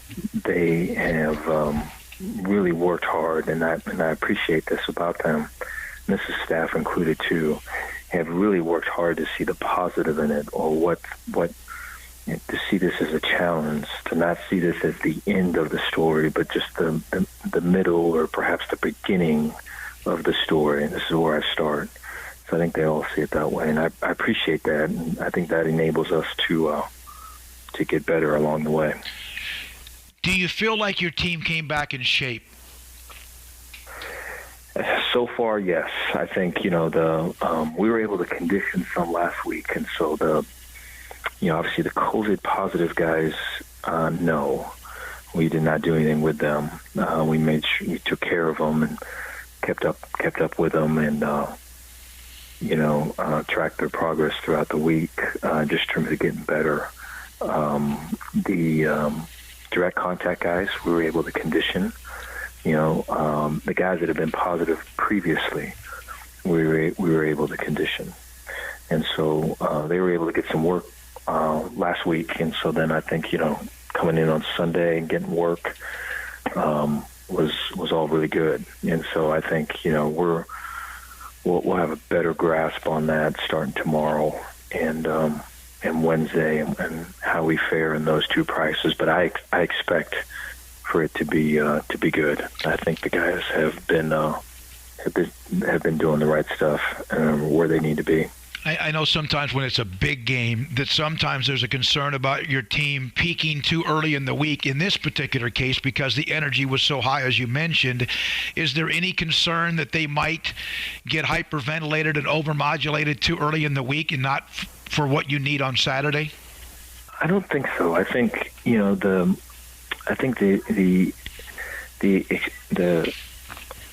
the time spent, the attention spent, the effort spent on details, on doing the ordinary things the right way, on being early, on running on and off the field, on we're all dressed the same. We're all in meetings.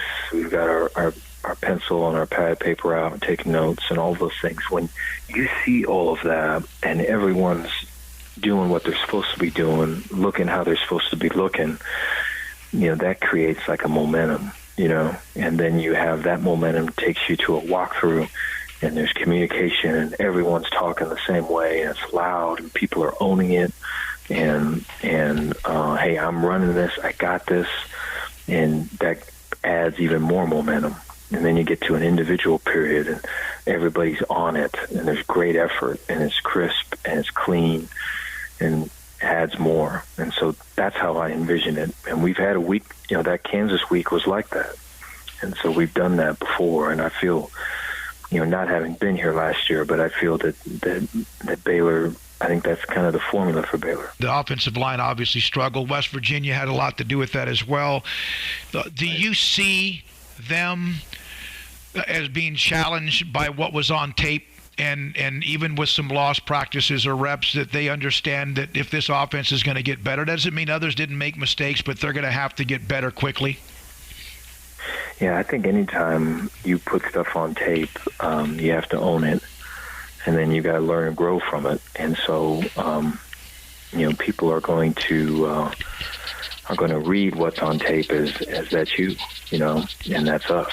And so I think our ability to own it and then to apply the lessons learned, I think, is everything. And I feel as if, I was just in a meeting earlier today, offensively, we're just more or less what we're talking about right now was being discussed, and it's been talked about quite a bit. And I feel like the plan, knowing, who we've got, the team that we are right now, and kind of IDing where we want to go and taking the right steps to get us there.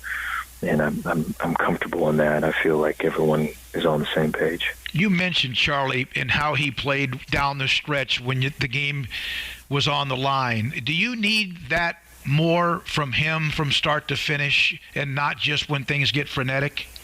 Yeah, I think, part of it is, I think us as a staff and,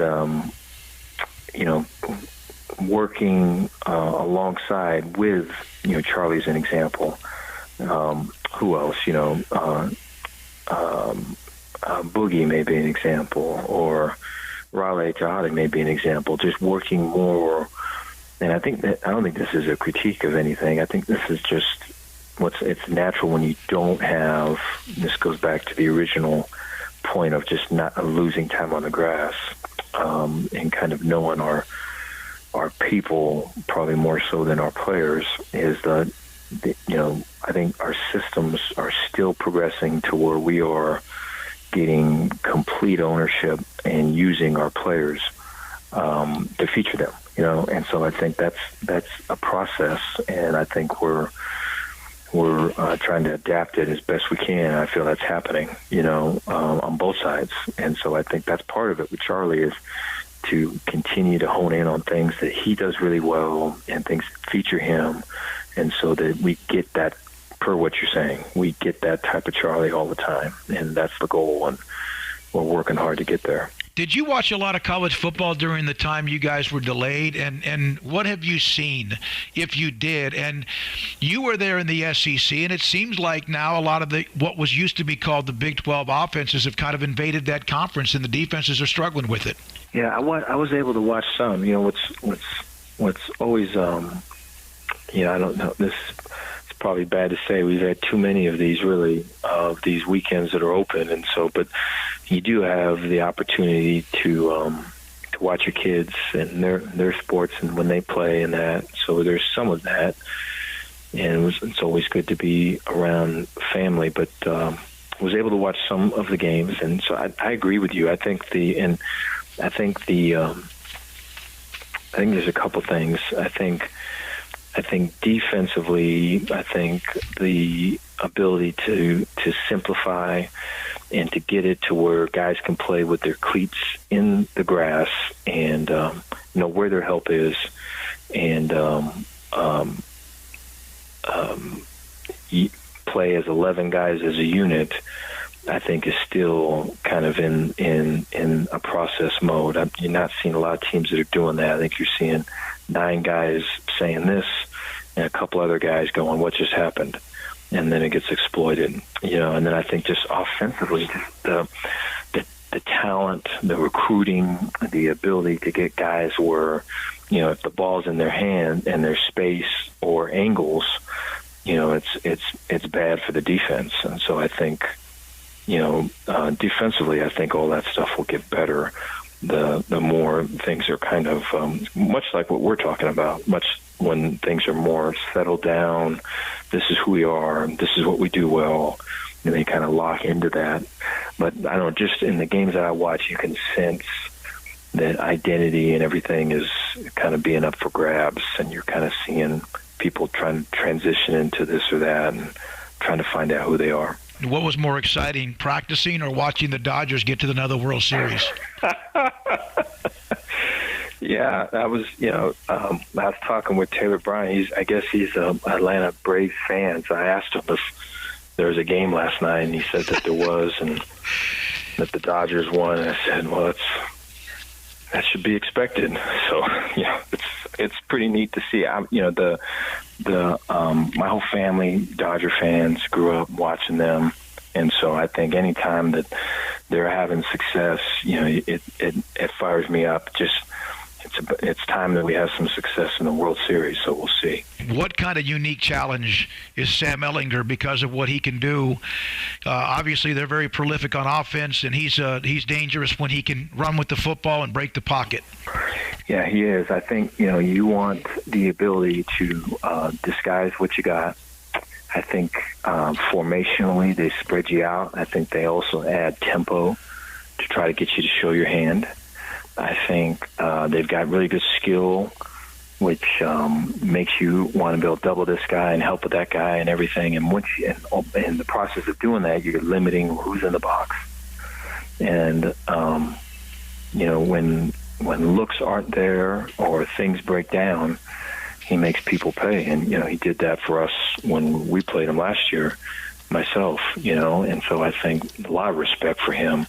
He reminds me of the guy that we have. And so I think very similar, and just competitors and just guys that you have to respect when you see them because they go about it the right way. And so, we're going to have to play team defense versus him. It's going to take 11 guys. And your relationship with Tom Herman and the fact you guys were roommates at Cal Lutheran? Yeah. Tom's from Cal Lu. I remember on my recruiting visit to Cal Lutheran, if you call that a recruiting visit, but on my visit to Cal Lu, Tom was my host, right, my tour guide and that. And then just going to school there with him and seeing him battle through. He was injured all the time. I just remember him with just ice all over the place.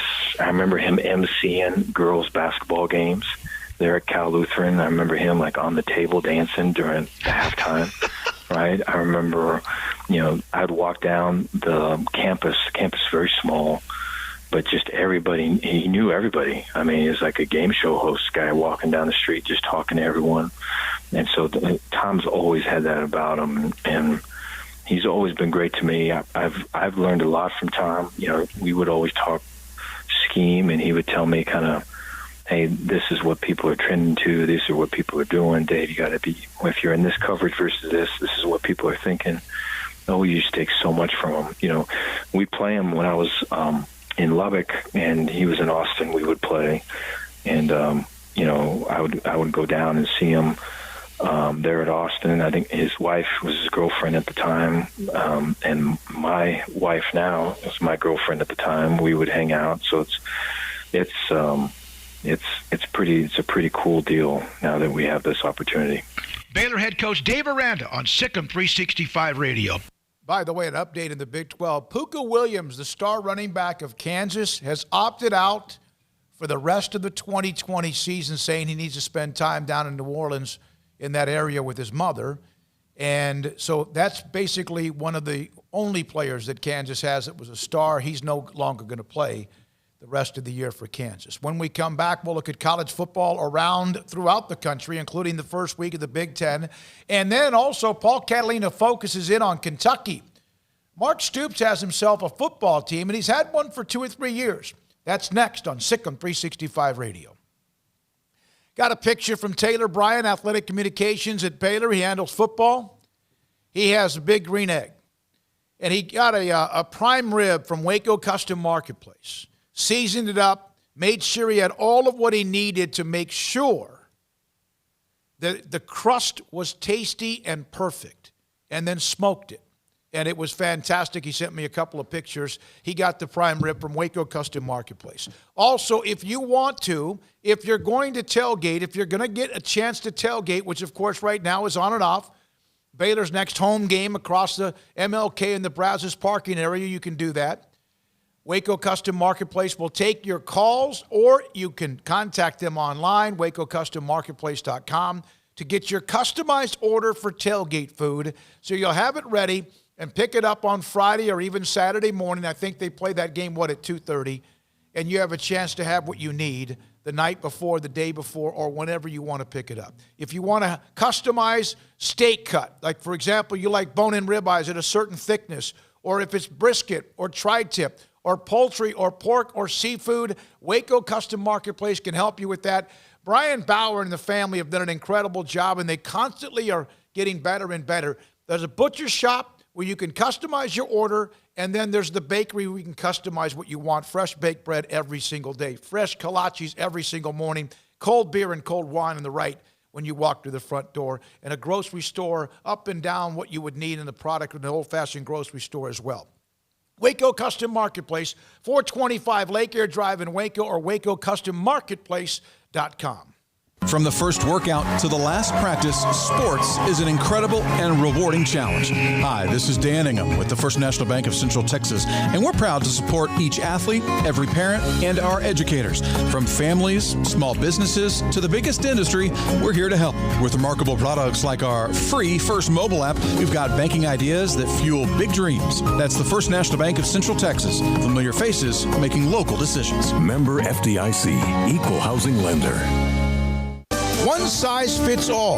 That may be all right for an adjustable belt or cheap sunglasses, but when it comes to your financial needs, no one wants a one-size-fits-all strategy. Ben Erlinson, your Edward Jones financial advisor, knows that his most important goals are yours. That's why he takes the time to understand your needs, knowing you. That's how Edward Jones makes sense of investing. Ben Erlinson, 100 North 6th Street in Waco, 254-759-8533. Edward Jones, member SIPC.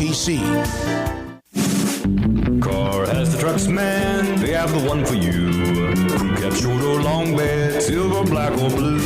Texas size selection, great prices too. Richard Carr, he has the truck for you. Carr has the trucks, man. He has the truck you need. If you want the best truck, you want a GMC. Texas size selection, great prices too. Richard Carr, they have the truck for you. In the market for a quality metal building? Since 1943, Pioneer Steel and Pipe has helped Central Texas residential and commercial customers with metal building design, panel options, building components, and trim options. Pioneer Steel and Pipe's residential line is energy efficient, offers low maintenance, reduces insurance payments, is impact resistant, and carries up to a 45-year limited warranty. In addition, they can also help you find a metal building contractor for your project. Pioneer Steel and Pipe with locations in Waco and Bryan and at pioneersboys.com. With so many companies and policies out there, it gets so confusing shopping for insurance, and I never know if I'm getting the policy that's right for me. Luckily, I met the team at the Nitsche Group Insurance Agency. With the Nitsche Group, you can go to one company and get access to coverage options from many insurance carriers, and you get to speak to a real person about your specific coverage needs. With the Nitsche Group, I know I'm getting the right coverage at the right price. If you need insurance, talk to the experts at the Nitsche Group at 1-800-258-8302. How often have you said it's time to get in shape? Every day, every week, every month, maybe for as long as you can remember? How about starting today? I promise if you'll just join Waco Regional Tennis and Fitness now, you'll thank me later. Hi, this is David Smoke, offering a variety of 40 group exercise classes every single week, including boot camp on Tuesdays and Thursdays at 5:15, plus spin, body shaping, Pilates, yoga, and bar. And oh, there's a free kids club as well. Waco Regional Tennis and Fitness open Monday through Thursday, 5 to 10, Friday 5 to 8, Saturday and Sunday 7 to 7, and personal trainers Christy London and Randall Court. World-class tennis facility with pros Britt Coleman and Joe Rosa with lessons, camps, and special events. Spacious and clean workout rooms, locker room for men and women, both with a whirlpool and sauna, and now there's touchless bottle filling stations. No intimidation, tremendous camaraderie, an entirely new atmosphere, and yes, you can do this, but you have to walk through the front door. It's time to react today, not tomorrow. Waco Regional Tennis and Fitness on Lakeshore Drive in Waco.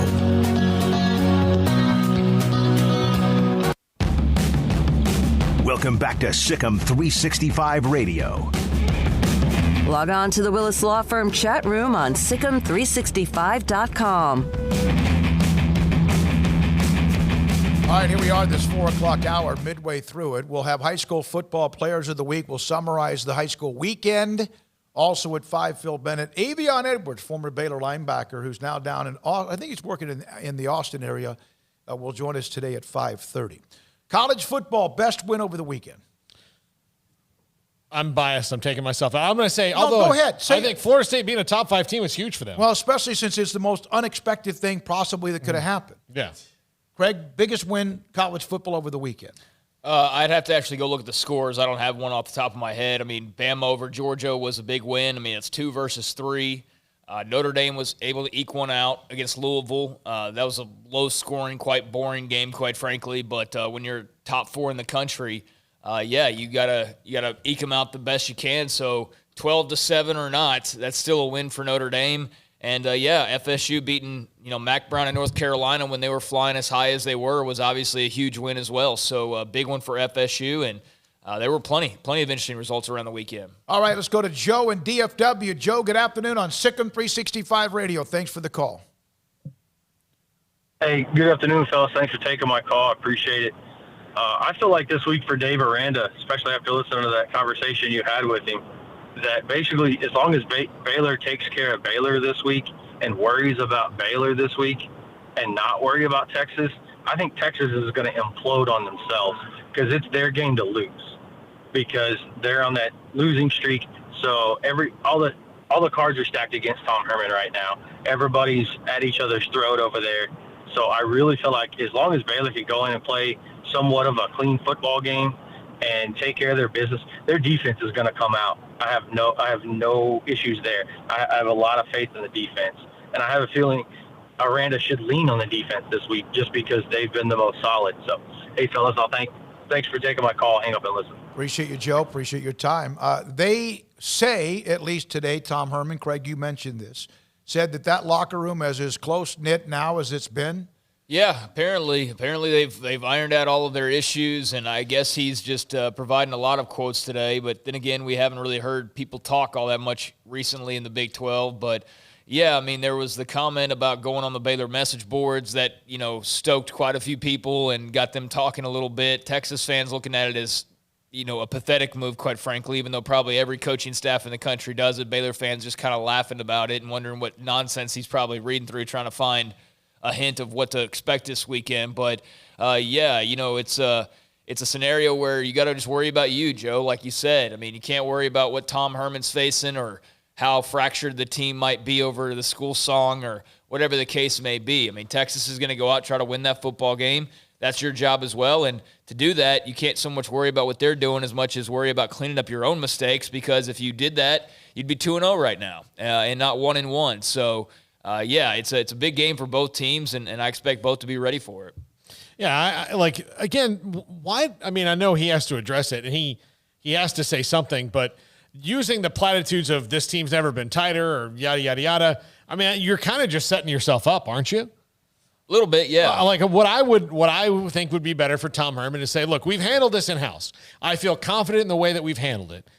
I don't want to get into it because it's between the players and me, but I feel like we've handled the situation. But wasn't last week, near the end of the week, wasn't the message that they had been communicated that didn't Del Conte say, or the president released a statement that said the 3 sports had been given a mandate of what was expected? Well, someone's lying here. Well, that was in the Horns 24/7 article that was very lengthy that I brought up last week, where they reported that, and they had 2 or 3 coaches who were off the record name-wise that said that to them. So, I mean, there was some truth to it. Apparently, Del Conte addressed them. Apparently now the whole thing is it's not mandated, and they will not be required to stand for the eyes of Texas, so they're avoiding that just absolute mess that could have been created there. But, they apparently had a post-practice meeting, and that's when they talked about it. And we'll see what happens this weekend. But one way to get them off the field for that song is to go ahead and beat them. And I don't think anybody's going to want to stand around for that song if they're coming off of another loss and coming off of a loss to Baylor, who quite frankly is not like the dream team this year like they were last year, where they were surprising everybody and they were grabbing respect. I don't think anybody knows what to make of them right now. So that would be an awful loss for this Texas team. But I still think that that's an issue. It's just not an issue for this game. It's an issue for the program. I think that a loss to Baylor, and I said this last week before anything else new came out, a loss to Baylor, who has not played in now will be 3 weeks, who's dealt with the surge or the outbreak or whatever, and looked as poorly as they did on offense at West Virginia, a loss to Baylor at home after all that's going on, it won't be deadly. Tom Herman's not going to get fired here, not now, but I think it would be just deadly for the rest of the year. It puts him in a ditch that's going to be tough to get out of. They're already in the ditch. I mean, he's already replaced assistant coaches as many times as he possibly can in as short of a tenure as he's had, so he can't really afford to go to the well this offseason of, we need another new defensive coordinator and we need another new offensive coordinator. No, you've already done that. You've replaced position coaches. You've done all that.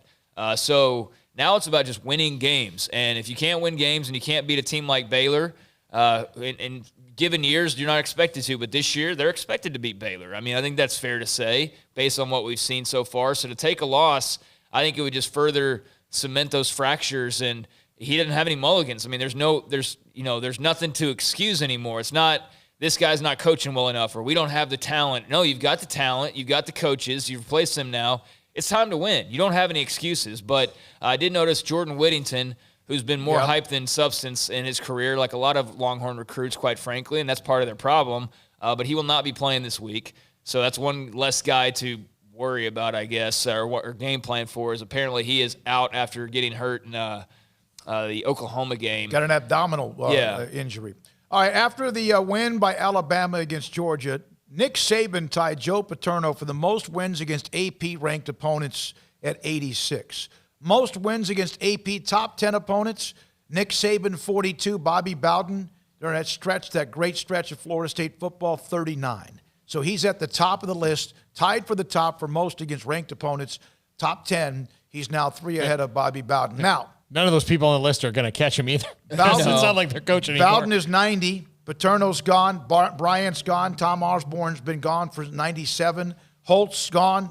Spurrier, Urban Meyer is 17 wins against top 10 teams behind. He'll never coach that long, even if he does come back. Saban's the greatest of all time. I mean, he's the greatest college football coach of all time, in my opinion. And you can make arguments for Paterno or Bear Bryant or whatever, but I say Saban's the greatest. All right. In the 85 scholarship era, he's doing it. Yeah. When we come back, we'll have high school football, but here is one of the great wins over the weekend was Kentucky. They've been good, and, man, they sent a message with their win against Tennessee. Paul Catalina with our college football focus.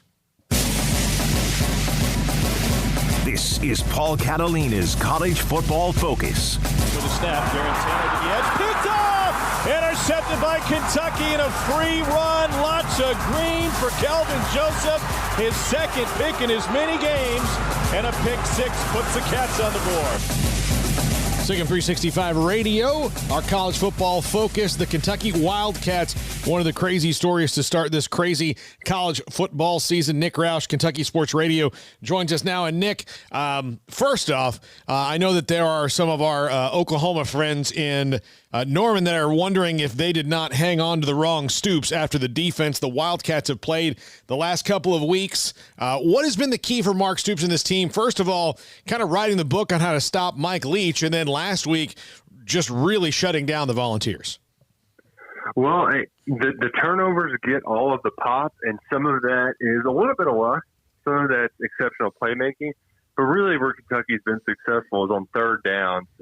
They've only given up 3 third-down conversions in each of the last 2 games, 20% overall in the last 2 weeks. And it starts with just playing sound football on first and second downs, making it third and long. I think on those third downs at Mississippi State, it was an average of 3rd and 8.5, and then against Tennessee, it was 3rd and 8.2. They're forcing quarterbacks to make difficult plays on 3rd and long. And when you do that, you set up it's a recipe for disaster for the offense. And they've been making them pay with I know the pick six was on 3rd down. So a lot of these have been coming at opportune moments because they're forcing offenses to do a lot on 3rd down. Offensively, you know, they're not one of these teams that's kind of great guns on offense. And look, they did lose the first 2 games, but what has been the turnaround outside of the defense the last 2 weeks?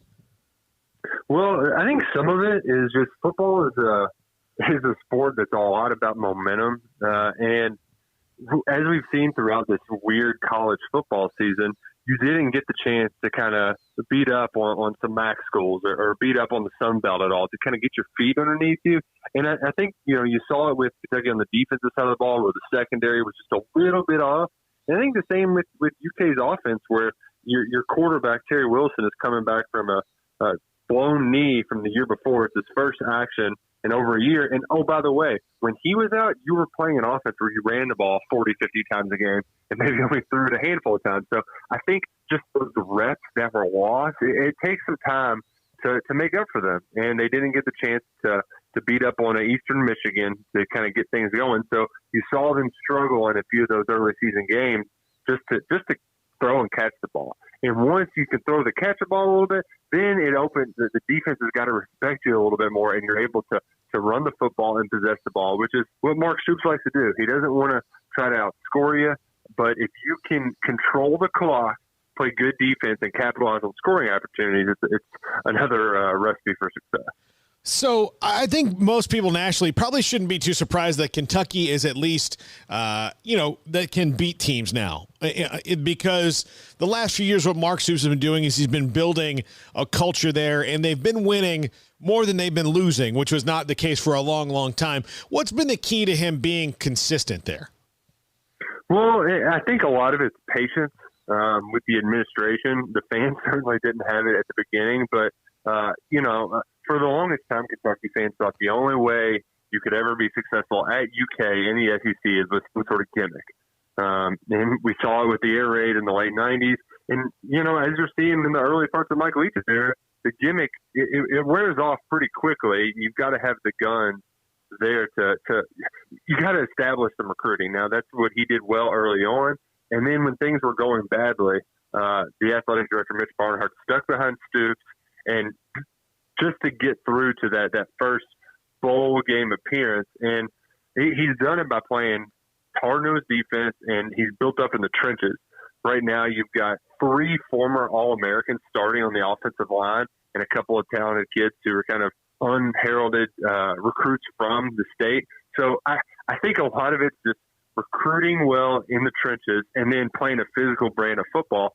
And slowly but surely, Stoops has really kind of tackled the history of Kentucky football head on, where, for a lot of Kentucky fans, that win in Knoxville on Saturday, it's the first time I've ever seen Kentucky do that. And I've said that about a lot of victories over the last 3 or 4 years, that I've never seen Kentucky do this. He's done just that, and it's really just lifted the brutal weight of history off of our shoulders, and now the program can move forward and do things that Kentucky fans have rarely seen.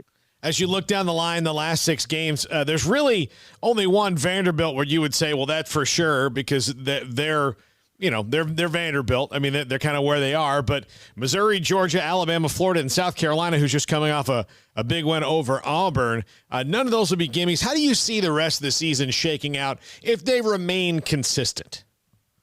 Well, and the thing is that makes their season fun is it kind of reminds me of an NFL season where you can't just do this is a 6-6 or a 7-5 or an 8-4 kind of team. It really is week to week, which makes it exhilarating, a little bit exhausting. But with that being said, I think even though there's only one game in there that you want to put a Sharpie in and write a W, and maybe only one that you would write an L in, and that's Alabama, the rest of them do feel like they're toss-ups, and a lot of it just depends on if the ball bounces your way, if you get the turnovers, if you capitalize on them, and you convert in the end zone. So, I mean, take Georgia, for example. They looked like one of the best teams in the country until Stetson Bennett started throwing picks all over the place against Alabama. So, if that happens, Kentucky can pull off the upset and beat Georgia. Same thing with Florida. If their run defense, if they can't figure out how to stop the run, Kentucky's just going to hold the ball for 25 minutes of that game and force Kyle Pitts to be Mr. Everything. So there are ways that Kentucky can win every single game. There's also ways that can lose every single game. Ultimately, with the final 6, I think if you're a UK fan and you get 4-2 out of that, you're ecstatic. You've got a 6-4 overall record. And even with the 5-5 overall record, I think Kentucky fans would be pleased, because in this kind of year where you're just cutting your teeth each and every week, a 5-5 SEC team is still probably a top 25 team. Nick Roush, Kentucky Sports Radio, here with us on SicEm 365 Radio, talking Kentucky Wildcats and our college football focus. All right, when we come back, the high school football players of the week in Central Texas, a review of the weekend, and look ahead to high school football this weekend. Phil Bennett, former Baylor defensive coordinator at 5, and former linebacker at Baylor, Avion Edwards at 5:30. Petty Clinic Men's Health.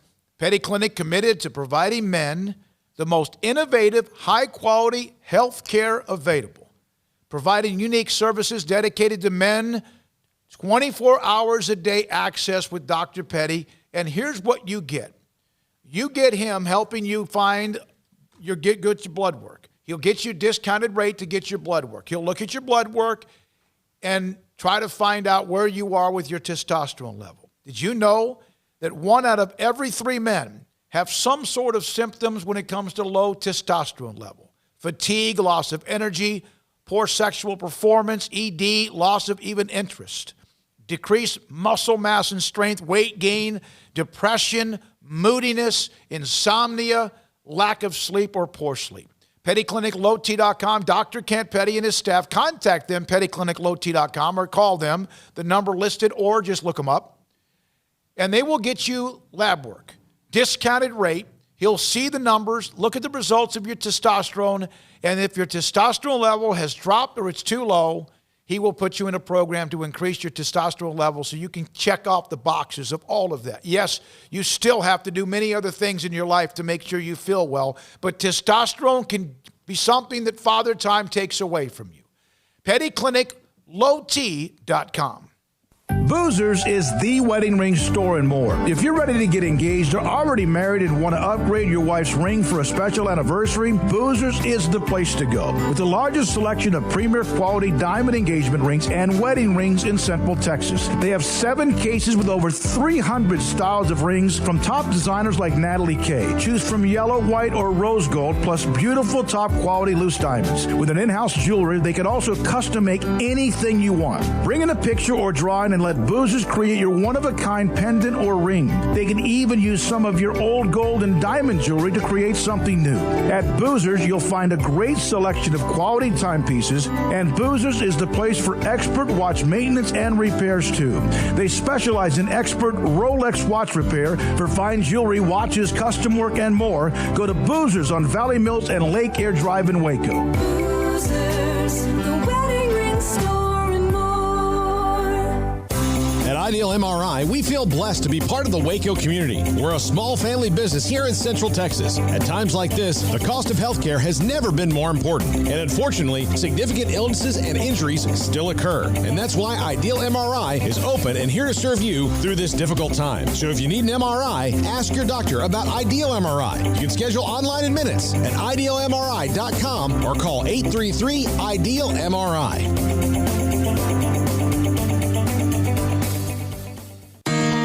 Waco's newest gym, Halo Athletic Center, 5725 Bagby Avenue, right behind Region 12 and across the highway from the Central Texas Marketplace, where motivation, inspiration, and hard work are the driving force.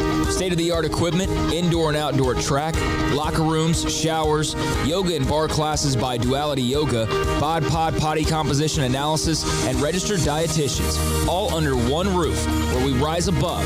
Come join the Halo Athletic Center and be a part of the change, your change. Boots add protection. Good boots help you climb better and move forward faster. And when your son or daughter steps into the boots of a U.S. Army officer, they also learn how to lead. In these boots, they'll gain more confidence with expert training in one of more than 150 occupational specialties. In these boots, they'll stand a little taller and lead a team with diverse backgrounds and areas of expertise to successfully accomplish whatever challenge comes next. In these boots, they'll earn respect with valuable experience from day one that will give them solid footing for success into the future. Highly qualified candidates who earn a spot on our team can receive comprehensive health care coverage, college tuition assistance, and a bonus of up to $40,000. See all the things your son or daughter can achieve in our boots at GoArmy.com. U.S. Army Waco Recruiting Company, 254-598-8131 or 254-776-1543.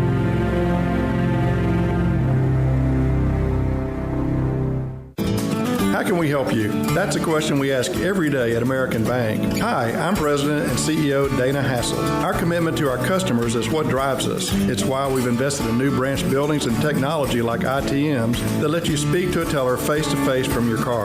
It's why we work with local businesses, helping Waco grow and thrive. And it's why decisions about your accounts and loans are made here in Waco by people who know you. How can we help you? Find out at American Bank, member FDIC. Welcome back to Sikkim 365 Radio. The Central Texas Players of the Week is brought to you by Bird Culchin Ford. Update on the Monday night afternoon game. Tonight, Cowboys and Cardinals just after 7 o'clock. 7-3 Chiefs. Kelsey got a touchdown pass from Patrick Mahomes. 7-3. Buffalo had a field goal early. 7-3 Chiefs right now, early on in the second quarter. By the way, former Marlin star Curtis Motkins, who's now part of the Denver Broncos, played at TCU, learned of a family member who tested positive, notified the team, followed all the proper protocols of self-isolation guidelines put out by the league. He has been proactive. He had to miss the game. Who did they beat? They beat New England, correct? 18-12 in a snoozer. Who? Of a game. Denver. Yeah, okay. I was thinking of Brady and the Bucs. Yeah. Sorry. And now, boy, they look good. They did. Their defense looked good. Now, we have Cadillac Moment in a moment. High school players of the week. We'll also summarize the game. The offensive player of the week is going to be McQuay Smith, the running back from Groesbeck. 25 carries, 255 yards, and 2 touchdowns, and also scored on a 2-point conversion as Groesbeck beat Teague 51-41. Also, a couple of other notes. Paul Bradshaw's son, Luke, who's at Baylor, right? He's put up a couple of big names. He had 283 yards passing, 5 touchdowns in their win against Valley Mills. Trahan Butler of Marlin, 176 yards rushing, 3 scores against Kearns. And there were others. Namir Herod from Teague in a loss, 281 yards rushing, 3 touchdowns. And Robotchik, by the way, another monster game, 257 yards, 39 carries, including the game-winning touchdown in overtime, as they stunned Yo 21-20. Let's see. That district is insane. Every game's 2 points, 5 points. Yeah, no, a touchdown. That is a great district. There was one player, a defensive player of the week. I'm going to change this. Harrison Robinson of College Station, 13 tackles, 3 tackles for losses, caused a fumble, broke up a pass in a 24-14 win against New Caney Porter. Actually, the vote went to Jordan Landrum. I want to get to that in a moment from Rosebud Lot. So Harrison Robinson of College Station. Special Teams Player of the Week, Dalen Browder of Lorena, had a 64-yard punt return, had 3 punt returns for 119 yards as Lorena stomped on McGregor 41-14 just after McGregor had that crazy win against Troy. Now, I moved Jordan Landrum back. I don't know if you guys saw this on my feed or not, but Jordan Landrum, 6 catches for 84 yards, returned to kick 98 yards for a touchdown. 2 interceptions, one of them returned 67 yards for a touchdown. 4 tackles. Did any of you guys see the highlight that I put up? And I even actually tagged SportsCenter Top 10 of the interception. I didn't see I'll it. show it to you in a minute. So it's against Moody. They won 34-27. Deep pass, tipped around. Receiver has it like bounce off his back, and Landrum sprawling out like this with one hand before the ball hits the ground, intercepts the pass. It's one of the best interceptions I've ever seen. Did you happen to see the video? No. I'll show it to you. You guys wouldn't mind if you followed me on Twitter, but I know there's a lot going on during the weekend. So Jordan Landrum, the overall. We're going to start doing that, Paul. You mentioned that, Player of the Week. And again, brought to you by Burt Colgin Ford. All right? Now, the Cadillac moment.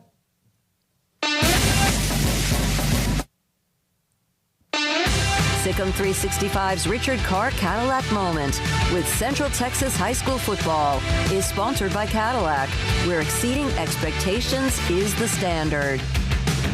It easily could be Jordan Landrum, but they won the game 34-27. We mentioned him from Rosebud Lot. Brett Sniffen, Belton, Smokey, we had 52 seconds left in the game when we scored the go-ahead touchdown. It was 26-26 against Killeen. We had just run the quarterback draw with Ruben Jimenez for a first down to the 17-yard line of Killeen.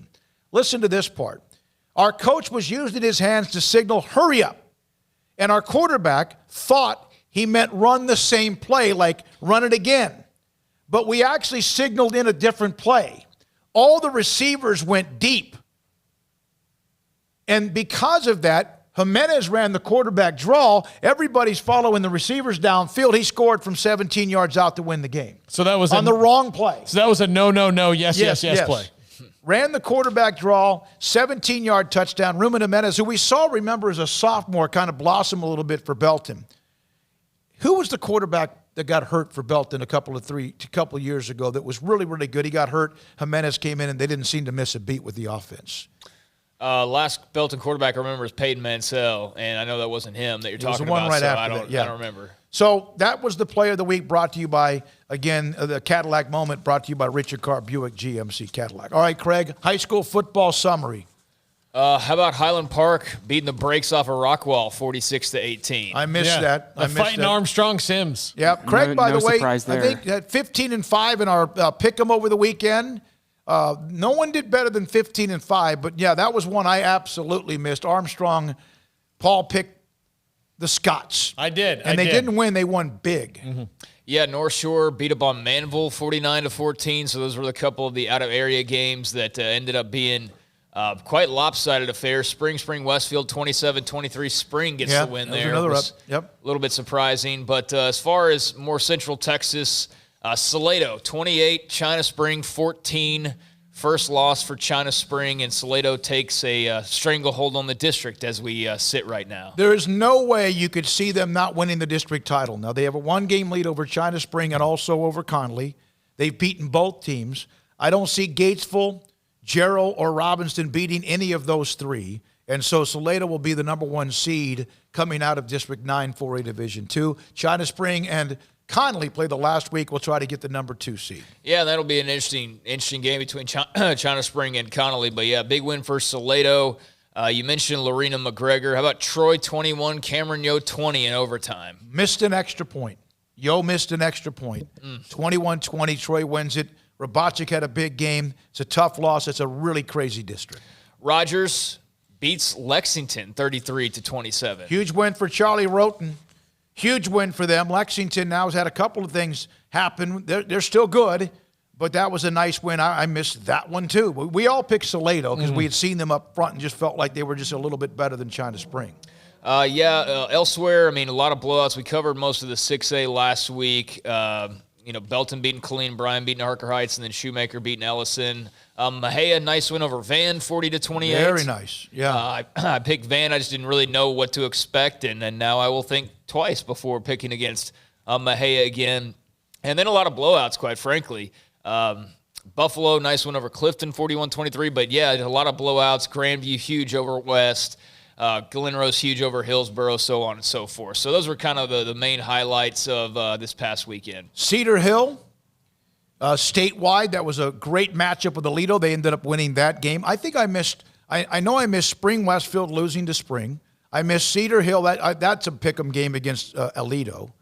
I missed the Highland Park Rockwall game. I did get the North Shore win against Manville, which was not even close. So that was that was a heck of a deal over the weekend. Some teams. I thought Lorena's win against McGregor was one that now they play Cameron Yo should be a heck of a game. Coming up next, we'll have former Baylor defensive coordinator. Anything else, Craig? No, that's most of the highlights. You and Paul, by the way, went 15-5 to win the week of Pick'em.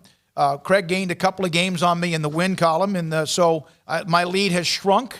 And I said it all would hinge on the game between Belton and Killeen. I told you that, and Belton won the game, and I said, if that happens, you're going to pick up a couple of games, and you surely did in the overall pick'em. All right, coming up next, former Baylor defensive coordinator Phil Bennett and former Baylor linebacker Avion Edwards. It's 10-7 Buffalo, by the way, second quarter against the Chiefs on Monday afternoon football. This is Sikkim 365 Radio. IdealMRI.com. In the Central Texas marketplace in Waco, on average, an MRI can cost over $1,100. And if it's over $1,100, it means it could be $2,000, $2,500, or whatever in between. Their cost at Ideal MRI, our cost at Ideal MRI every single time will be $497 or less. Every single time. An MRI used to be time-consuming just to get it, an appointment. It used to take forever when you were there. It took forever to get the imaging back from whoever read your MRI. At Ideal MRI, healthcare the way it should be. It's not time-consuming. Getting an appointment is simple. Being there when you get there to check in is easy, low maintenance, and provide a convenient, luxurious experience in state-of-the-art GE MRI suite. I've been through getting the appointment, checking in, talking to the Texan specialist, going through the MRI, and it was absolutely spectacular. I've mentioned, if you go to the reviews, a bunch of 5-star reviews, efficient, kind, prompt, everything about the experience was great. A spa-like atmosphere, friendly staff, affordable, great experience, very comfortable. Thank you, Ideal MRI. Highly recommended. And oh, by the way, if your doctor, if you have something that's more than just bumps and bruises that needs to be looked at even more carefully or closely, if it's a ligament, a bone, or something like a muscle that could be torn, ask your doctor about Ideal MRI, because they'll know about IdealMRI.com. And don't forget about the fact, $497 or less to help you with better and more affordable MRI service and, of course, cost. It's IdealMRI.com in the Central Texas Marketplace in Waco.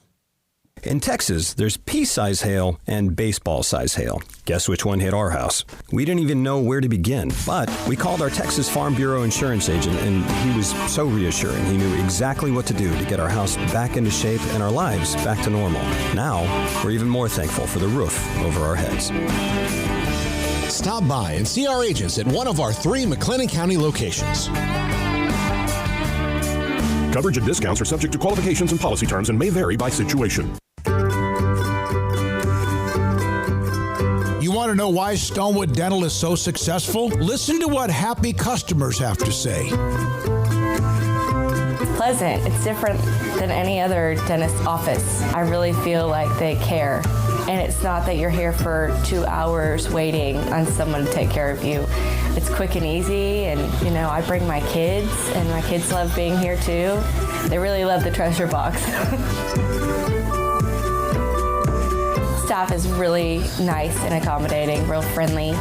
You feel more like home. It's not sterile looking. Everybody has their own personalized rooms with decorations and decor, and they'll even have a blanket for you when it's cold. I've recommended people to actually come here, and they are patients now. I really love it here. It feels like family. Learn more, stonewood-dental.com.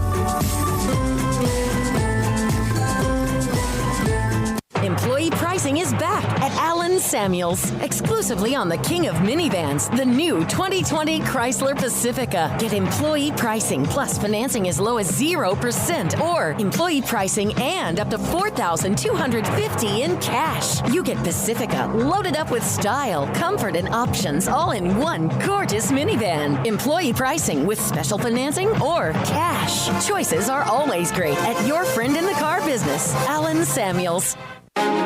Texas Board Certified Personal Injury Trial Lawyer and Baylor alum David Willis and Baylor alum Parker Willis are ready to help if you or a loved one has been wrongfully injured in an auto accident, SUV rollover, industrial accident, 18-wheeler crash, or were seriously injured by a defective product or recall drug. Call them for a confidential and free case consultation at 1-800-GOT-HURT or visit them at texastriallawyer.com. Principal office located in Houston, Texas.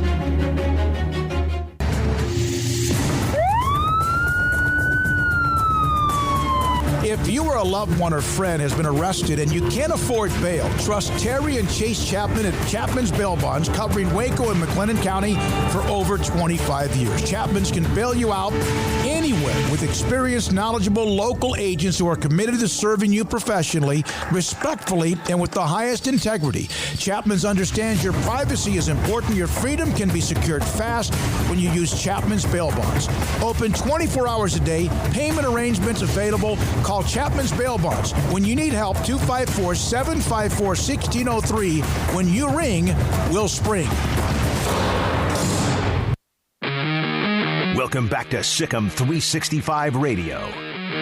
This segment with former Baylor defensive coordinator Phil Bennett is sponsored by the Nitchie Group Insurance Company, where clients are more than just a policy number. See why thousands of Texans trust the Nitchie Group with their home, auto, benefits, and commercial insurance coverage. Call their Waco office to speak with an expert at 254-420-3900 or visit them online at tngins.com.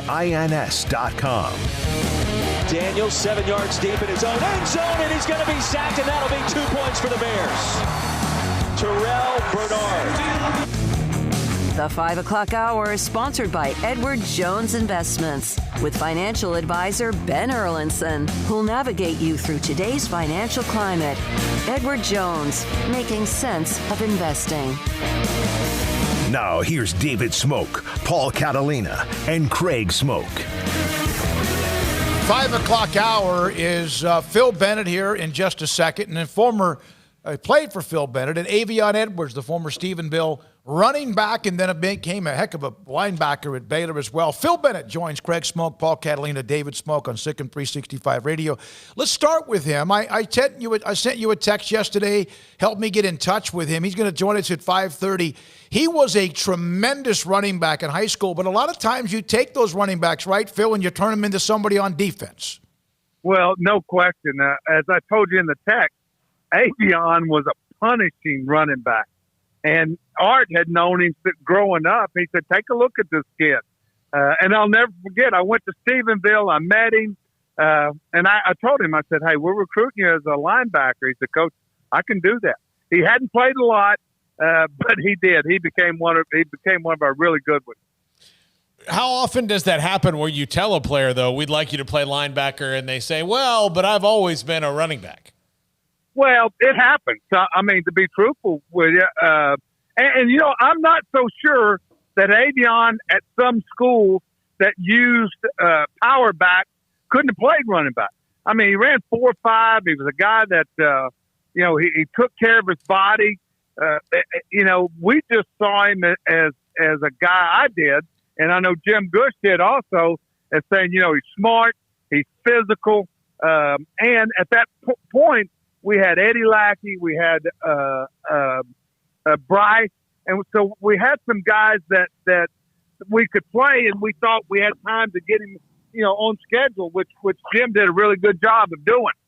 Coach, how did that the process of a guy potentially moving sides of the football, how did that typically work? Like, what did you need to see, or what did Art maybe see in a guy during practices where that conversation sort of begins, and how does that process go? Well, first of all, you know, when you think of a linebacker, you need somebody that's physical, and Avion certainly was that. I like the fact he was a smart guy. You know, as you're seeing today in the SEC, they're getting a taste of this Big 12 offenses. You got to be smart. You got to get lined up. He could run. He knew angles. He was athletic. He had all the things. The only thing he didn't have is a ton of experience. But, you know, he was a guy that adapted very quickly. Phil, what's happened to what teams have already been able to do to solve Mike Leach after that first game against LSU, and now they can't seem to score? Well, I watched every snap of that game, and, you know, they're not very talented. Number one, their quarterback position, I'm sure he's going to have to make a switch this week. LSU was a unique deal. They went in and they played straight man, and Mike took advantage of it. It was almost, you know, people forget their quarterback, and I hate to blame him because I know, but he had 4 turnovers in that LSU game. And I think he's got 12 for the season now. But, you know, his line is young. His running back, I don't know if you're aware of this, but I think he's fixing to opt out. He didn't play on Saturday. I'm not so sure if he would have played his freshman quarterback, that game would have come down to the very wire. Phil, Baylor's about to play a game in which they didn't practice for about 2 weeks beforehand. This situation is unprecedented. How do you maximize practice getting ready for Texas, who could practice the whole time that you couldn't? Well, I think all the coaches know this. number one is simplicity. You keep your package simple. That doesn't mean you don't attack what they do, but you want the kids to play fast. And to play fast, you've got to really know what you're doing. And I would think they would take some things into the game that they really feel good about, rep the dickens out of it while they can. And, physically, I'm sure there's a concern there. I mean, the West Virginia game was, 2 weeks ago? And you were already getting ready to prep for Oklahoma State. So it's not a great situation by any means, especially. But also, you're playing a team that you're probably as good at. So that's a good thing. What's your favorite memory of playing against Texas, Coach? I think my favorite memory, it's a great memory and a disappointing memory. We went, we had beat TCU the week before in 2013. If you remember, that's when Gary went on his rage about number 6 and, really did all that little show. And we had to start our freshman, our other midway guy at safety. Ahmad couldn't play, and it was cold as a dickens.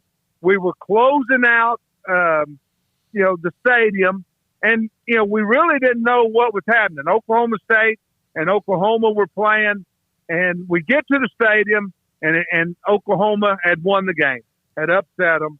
And so whoever won the game was going to be the Big 12 champion.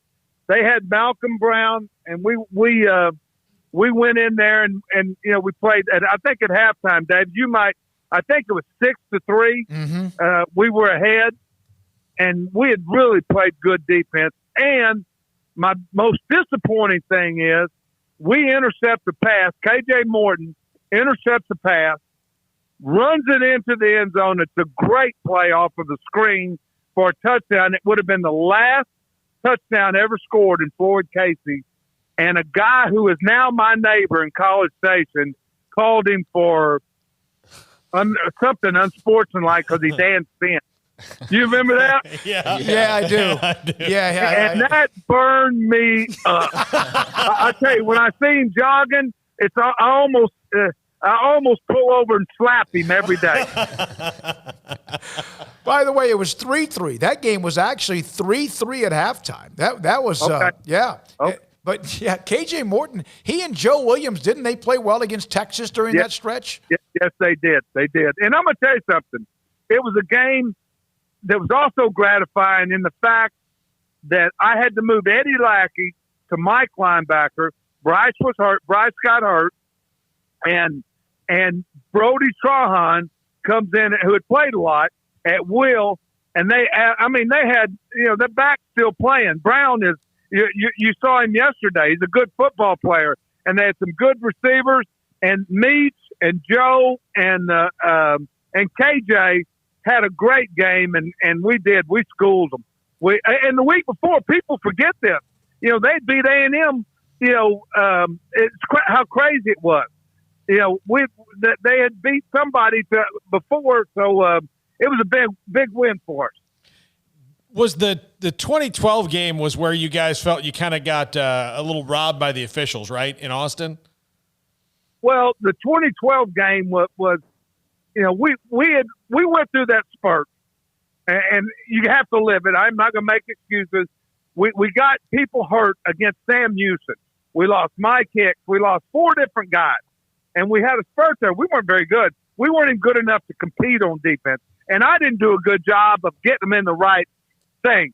And then one of the things on that Texas game, Ash, that was the only game that he had played, and we got 2 interferences that were terrible, but also we got 2 touchdowns called back, and we lost in a score foul.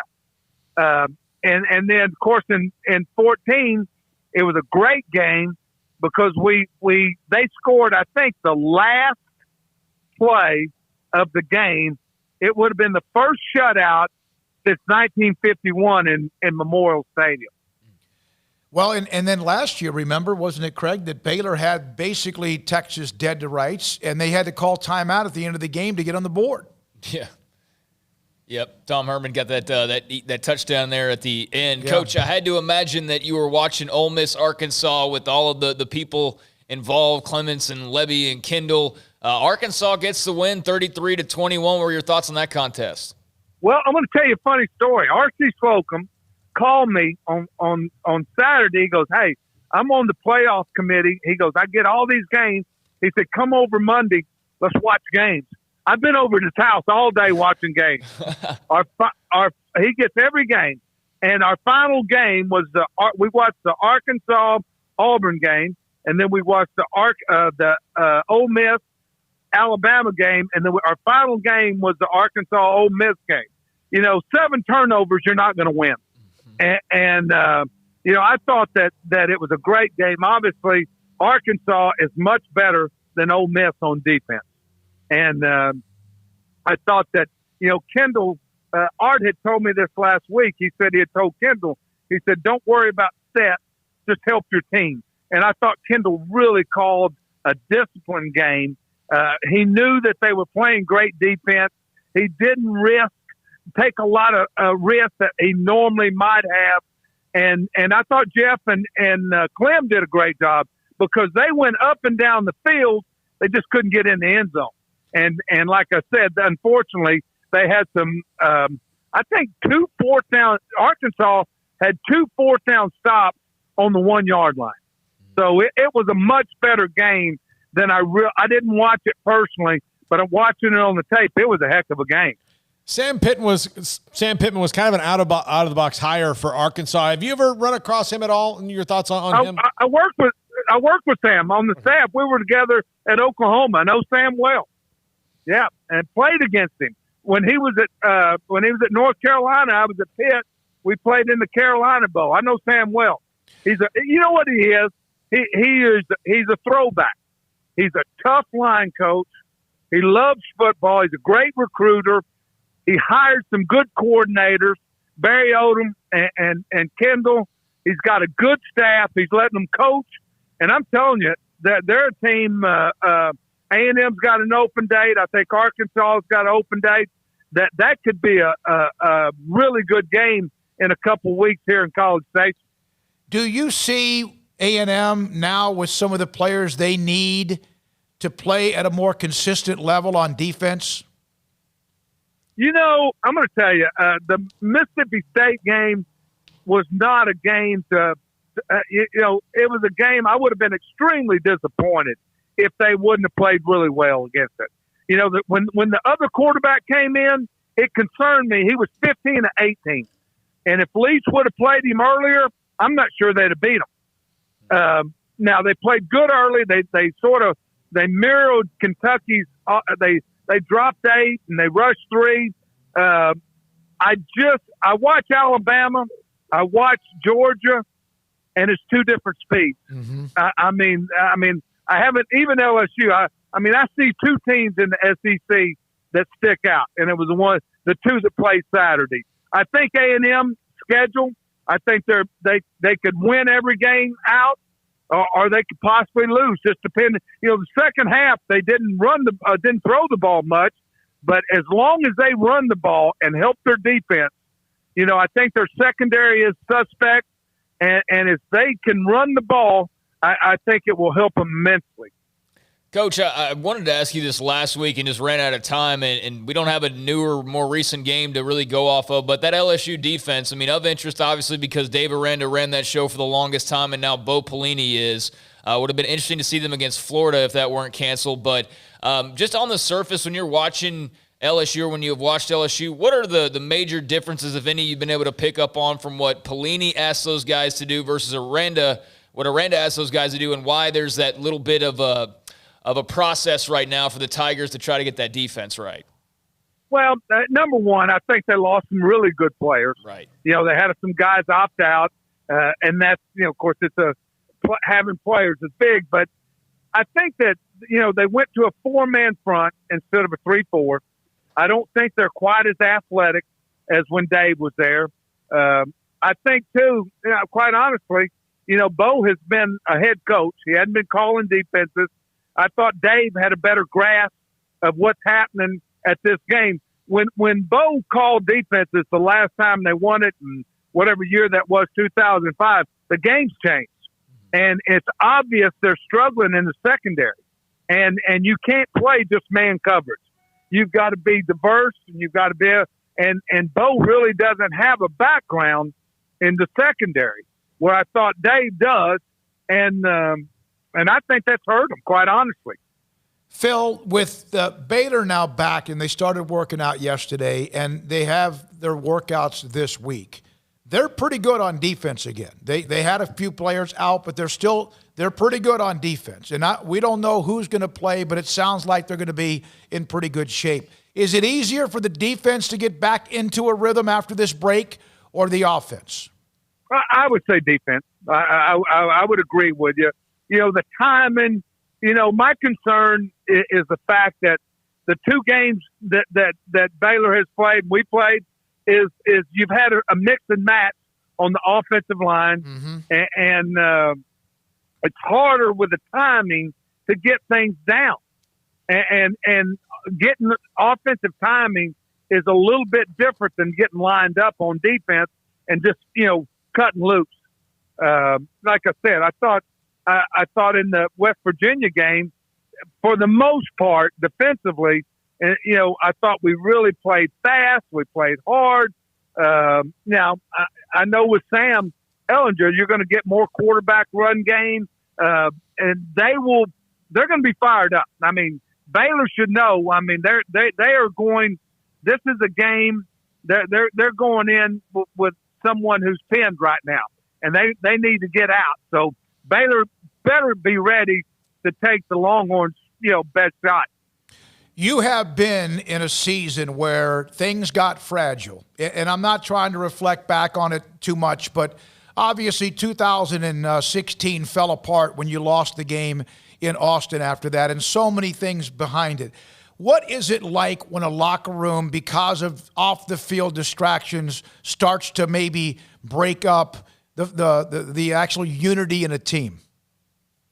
Well, you and I both know that the mind is a powerful thing, but at the same time, distraction takes you a focus away. And to be really good at anything, you've got to have a strong focus. I can remember the nightmare of the Wall Street Journal article. Yep. That Friday, we were all called into a meeting, and the disarray, and the kids and their parents calling them about it, and just everything that went down. But also, I know this, as a leader and a coach, these kids will follow what we're doing. And I think that if you just stay the course, and listen, I didn't ever think our kids ever quit. I didn't think our coaches quit. We had a short distraction, and I will forever remember the sickness of losing that game over there after we had made a crucial fumble. But also, I think, you know, you can take that and you can grow from it, use it. And I think that that's what you have to do in those moments. Anything else, Greg, Paul? Phil, thank you, man. We appreciate it. Can't wait to see what happens. Baylor and Texas. You're right. They're going to get the Longhorns' backs are against the wall, and really Baylor's against the wall because of the fact they haven't played in so long. I think it's going to be a fun game. I think that when you look at it, Smoke, you know, both teams, like you said, both teams need to get this thing going, and I think you're going to see some fireworks. And I expect, you know, Charlie will play well too. I just feel it. Thanks for your time. We appreciate it. All right, guys. Thank you. Every Monday at 5 o'clock, our Daily Bears, by the way, reached out. He goes, oh, that sounds worth listening to. Every Monday at 5, Phil Bennett joins us and reflects back on what he may have seen over the weekend in college football, sitting there watching the games with R.C. Slocum. And when Baylor plays, he's watching them as well. And obviously we'll know more and have him on again next Monday after the game with Texas. Yeah, so he feels Charlie Brewer's going to play well. This very well could be Charlie's last game versus Texas, for all we know. You know, just depending on how next year goes or whatever. But, yeah, I would imagine he'll want to – I'm glad that Charlie's not going to this like his last chance to beat Texas and he's never done it. He's already done it. So I'm glad he got that, you know, goal achieved. But – man, this could be the last time we hear about how Sam Ehlinger grew up a Longhorn fan and Charlie grew up a Longhorn fan, and we get to go over all the background there for that game. But yeah, that should be. I'm with him. I don't have the gut feel like he does on Charlie playing well. I hope he's right on that, but I do have the same feel on just the game in general. I think it's going to be a good game. I really do. I don't have a ton to base that off of, but I think that, Baylor's going to have its opportunities and Texas will have their opportunities, and I think both teams will be geared up and ready to play, so I'm looking forward to it. Yeah, me too. It's going to be nice just to have more evidence, whatever the evidence might be. I saw this at Chris_Hummer. College football's top defense in terms of yards allowed per play. Now, again, West Virginia's played Baylor's offense, which that day was pathetic, and then also Kansas. Top defenses 1 through 5 yards allowed per play. West Virginia 1, Oklahoma State 2, Clemson 3, Pittsburgh 4, Baylor 5. Now, they've played West Virginia and Kansas. 3 of the top 5 per play are from the Big 12. Yeah, but a lot of it's who you've played. But even then, though, like back when the Big 12 was the no defense conference, those games you were still giving up yards. Yep. I mean, they were still, even though you might win, 66 to 14, you were still giving up, 350 yards a game, 400 yards a game. You just were, having good defense in the red zone. Yeah, I think West Virginia's pretty good. Obviously, very good up front, and then Tyke Smith in the back is a very, very good player. So, based on who they've seen, not really surprised by that. I mean, they have faced 2 just downright average to below average offenses, at least as far as the showings went. So, it's good to see. I mean, like Paul said, those like the Oklahoma State-Tulsa game, for example, when Oklahoma State beat them in week number 1, it was a 16-7 game. But back in the day, that would have been like 36-21 or something like that. Instead, their points have gone down, but the defense is limited. So I think there's a little something to that. There's a little something also to who they played. We'll check back on that in like a month when, they've actually played OU and Texas and everybody else. But it certainly, says what we've been watching the last year and a half or so, and that's the Big 12 has become more of a defensive conference, whether people want to admit it or not. There's no question that Texas's offense with Ehlinger and some of those slants with Moore and what they have will test them. Now, Texas has not been able to run the ball with their running backs. Ehlinger is basically their running back. Baylor put a spy on him and be able to hope everyone else can cover. Then you don't want to get this thing into a track meet, especially with what you don't know yet about your own offense. By the way, halftime or maybe a second to go, 13-10, Kansas City leads Buffalo. Now it is a halftime, 13-10, the Chiefs lead that game at halftime. Cowboys and Cardinals tonight. 5:25 coming up next. We heard Phil Bennett talk about him, former Stephenville High School running back, and Baylor linebacker Avion Edwards. Sikkim, 365 Radio. Riverbend Liquor and Wine has their easy-to-access drive-through open and convenient and clean in-store location, corner of Lakeshore Drive at North 19th Street here in Waco. They have the best and most extensive variety of craft beer selection in Waco. They have this great walk-in fridge. You just go in there, and whatever you're a fan of, believe me, they're going to have something to appease your taste. They've got Balcones in stock. Right now they have the new Lineage. That's the newest limited release that Balcones has. Single malt, pot still, baby blue, French oak, rye, brimstone, Rumble. They've got it all there at Riverbend Liquor and Wine. And the drive-thru is fantastic. I use it every time I go there. I just go and say, okay, I'll have this and this. They bring it to me, and it's fantastic. Riverbend Liquor and Wine, family-owned and operated. A hidden gem in Waco, Lakeshore Drive at North 19th Street. Find out more on Facebook and Instagram. With so many companies and policies out there, it gets so confusing shopping for insurance, and I never know if I'm getting the policy that's right for me. Luckily, I met the team at the Nitsche Group Insurance Agency. With the Nitsche Group, you can go to one company and get access to coverage options from many insurance carriers, and you get to speak to a real person about your specific coverage needs. With the Nitsche Group, I know I'm getting the right coverage at the right price. If you need insurance, talk to the experts at the Nitsche Group at 1-800-258-8302. With more than 160,000 alumni worldwide and counting, the Baylor family is growing. And through the university's expanded Baylor alumni program, the family is growing closer. With hundreds of local volunteers planning events in cities and towns around the country, you can gather with fellow Bears no matter where you are. So, get connected, get something started, get involved, and make plans to get together with Baylor alumni. Visit us at baylor.edu/alumni. Stepping into the boots of a U.S. Army officer can add confidence and leadership skills to your son or daughter's career path. See all the things they can achieve in our boots at GoArmy.com. U.S. Army Waco Recruiting Company, 254-598-8131 or 254-776-1543.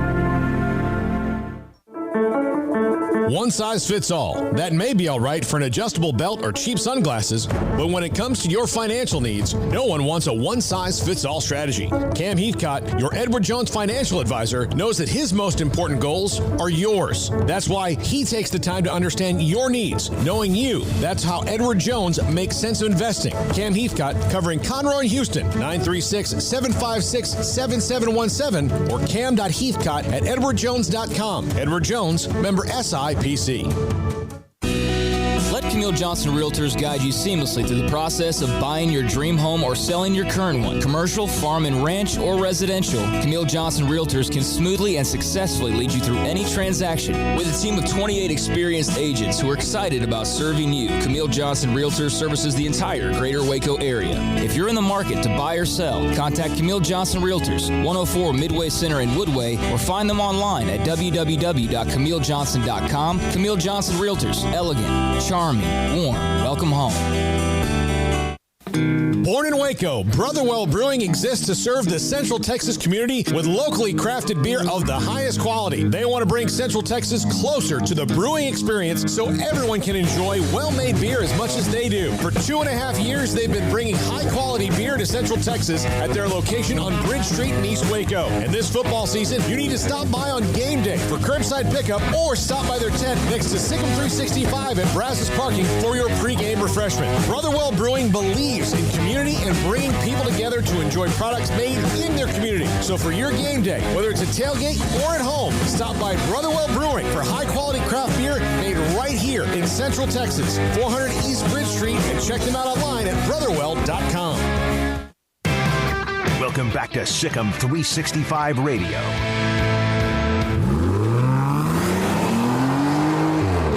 This segment on Baylor Athletics on Sikkim 365 Radio is brought to you by Richard Carr Buick GMC Cadillac, located at the Imperial Drive exit off Loop 340 in Waco. Proud supporters of all Baylor Athletics.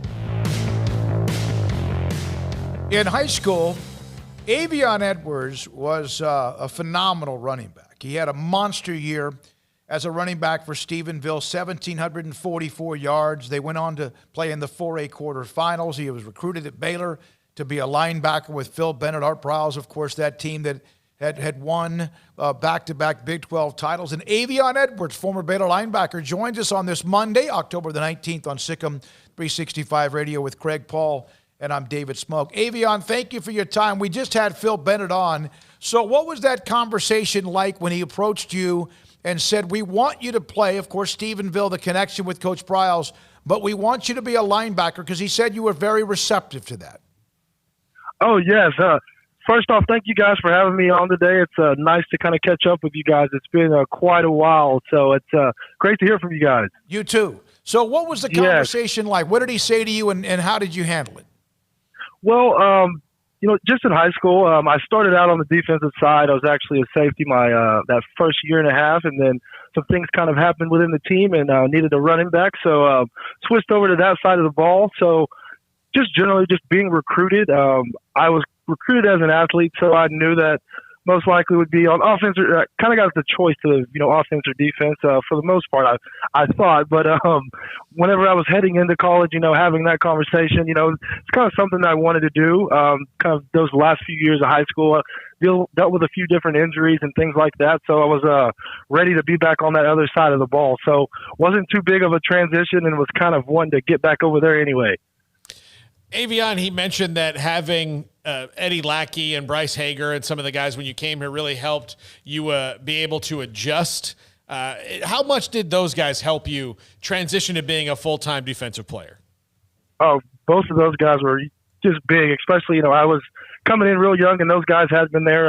Eddie was more just new to the team at that point, but Bryce had been around and played and, just had a great career, had his time through Baylor, and, being able to get behind those guys, find out how they prepared for games, and, just each and everything that they did. Was able to kind of pick up, different things here and there, and definitely made me a better player heading into that year, heading into just my career at Baylor.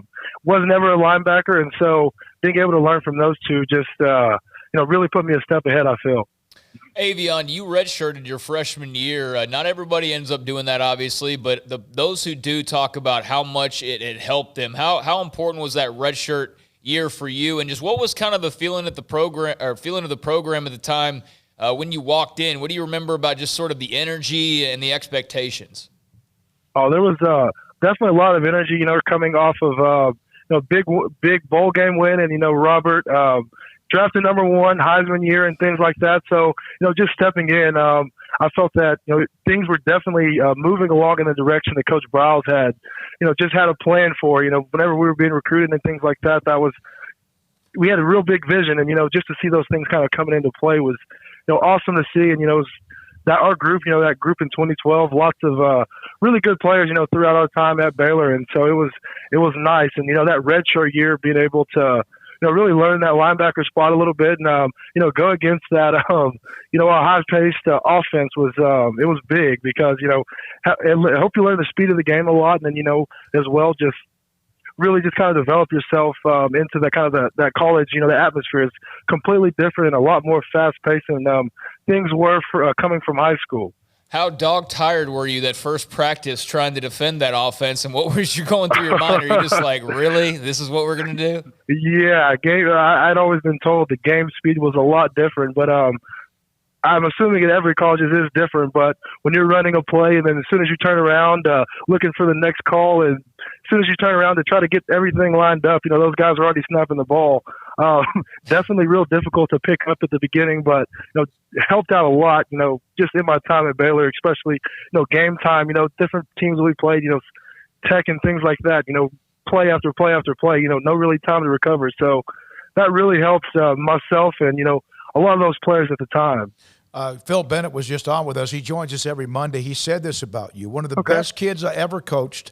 I took him because of the way he ran the football in high school. He punished people. He became a damn good linebacker, smart as a whip. When you hear him even, 3, 4 years, 5 years after you've been gone, 4 years after you've been gone, what does that mean to you? It means a lot. I have a lot of respect for Coach Bennett. Especially coming in, not knowing too much about defense, and being kind of thrown in there and learning from him, and learning from those other guys around. It's that means a lot. I respect him with a lot, and just a great coach. Had a wonderful career, and that really does mean a lot. When you're a kid from Stephenville and Art Briles comes to recruit you, is that like? Is he already kind of starting on the 10-yard line, really, as opposed to anywhere else because of how legendary he was as a high school coach there? Yes, for sure. He's a big deal in Stephenville still to this day. And so, being recruited by Baylor, early on in high school was able to, whenever it was kind of when Briles was able to, he was getting started there at Baylor. And so definitely was something that always was on my radar, and getting to go and see what they were building and things like that was huge. And so him coming around was always a big deal. And I was lucky. A lot of the coaches, a few coaches on our staff were still on the staff from the time that he was there. Coach Gillespie was now at Tulsa. He was there, and him and those guys were still really close. And so it was really cool to hear all this, hear a lot, and grow up seeing Coach Briles, and then finally getting to go and play for him, at the college level. Avion, they're taking on Texas this week, and what are your memories, I guess, just overall of playing Texas, what that week was like, and if you have a particular game or memory? I know a lot of people point to winning that Big 12 title back at Floyd Casey, but what was your favorite memory of playing against the Horns? We had lots of great games. I would say probably would be that Big 12 championship as well, especially against Texas. And it's always a big week when you're playing Texas. Always seem to be coming in as underdogs for the most part, and so it's always great to get out there and prove yourself. And especially with this team now, it'll be really exciting to see them kind of see how we respond from that from the game against West Virginia about 2 weeks ago. Avion, there's no question that defense last year was what carried Baylor. And yes, Charlie Brewer and the offense could put up some points as well. The kicking game, special teams were good. But when you started watching them get better defensively in a different type of way, what did that mean to you as a former defensive player at Baylor, what you've seen from them and what they might end up being this year as well? It's really exciting. I think one of the bigger things for me was, leaving and then getting to see those guys that were there when I was come around and seeing those guys kind of grow into this new defense. And it was crazy, just these past few years watching those guys fly around.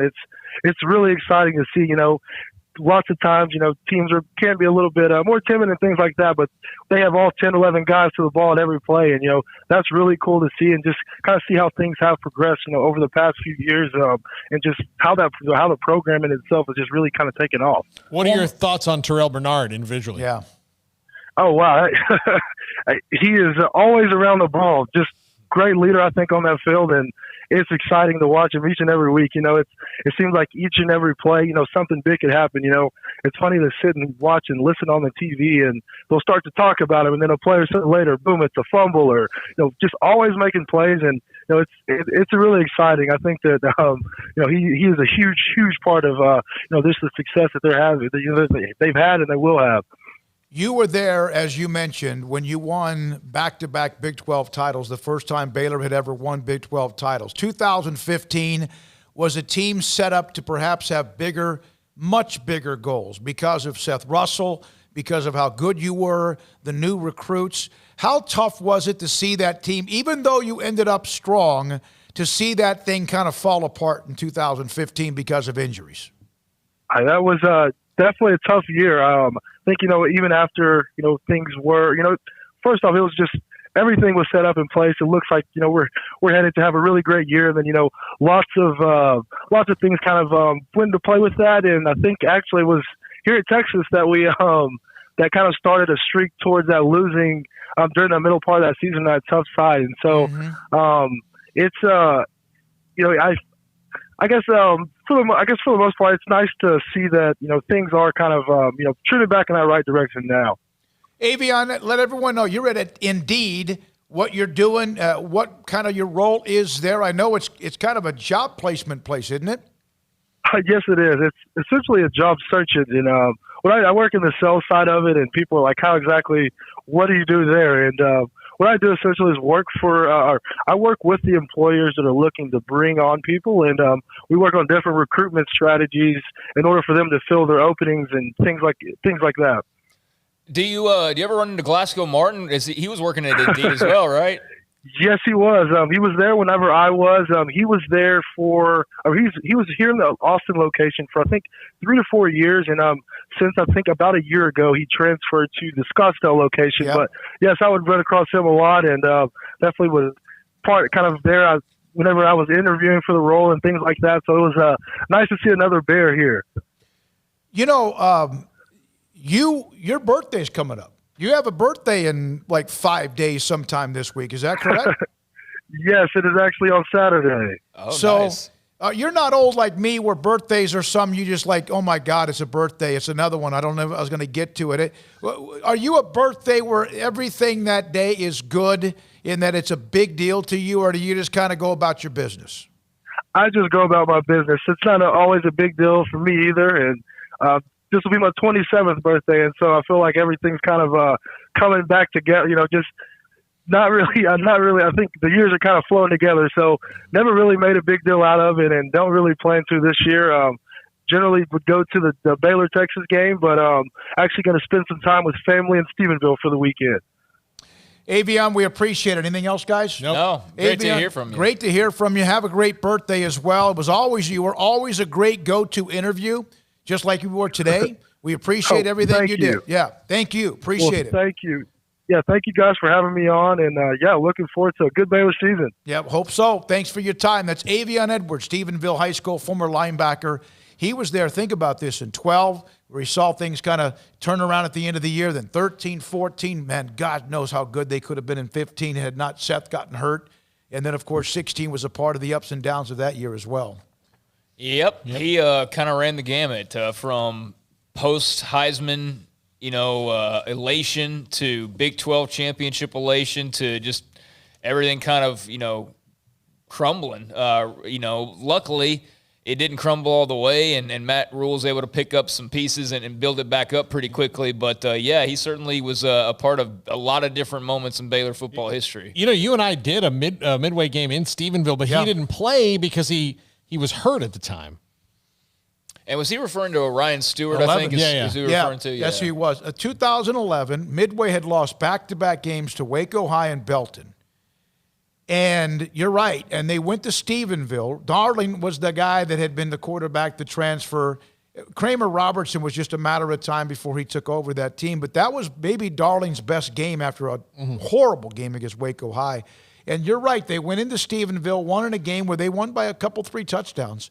And that was the game in which he was not able to play. Yeah, because we were looking forward to seeing him, and then it wasn't like a season ender. It was just he was out for like 2 or 3 weeks. It was a hamstring, something like that, yeah.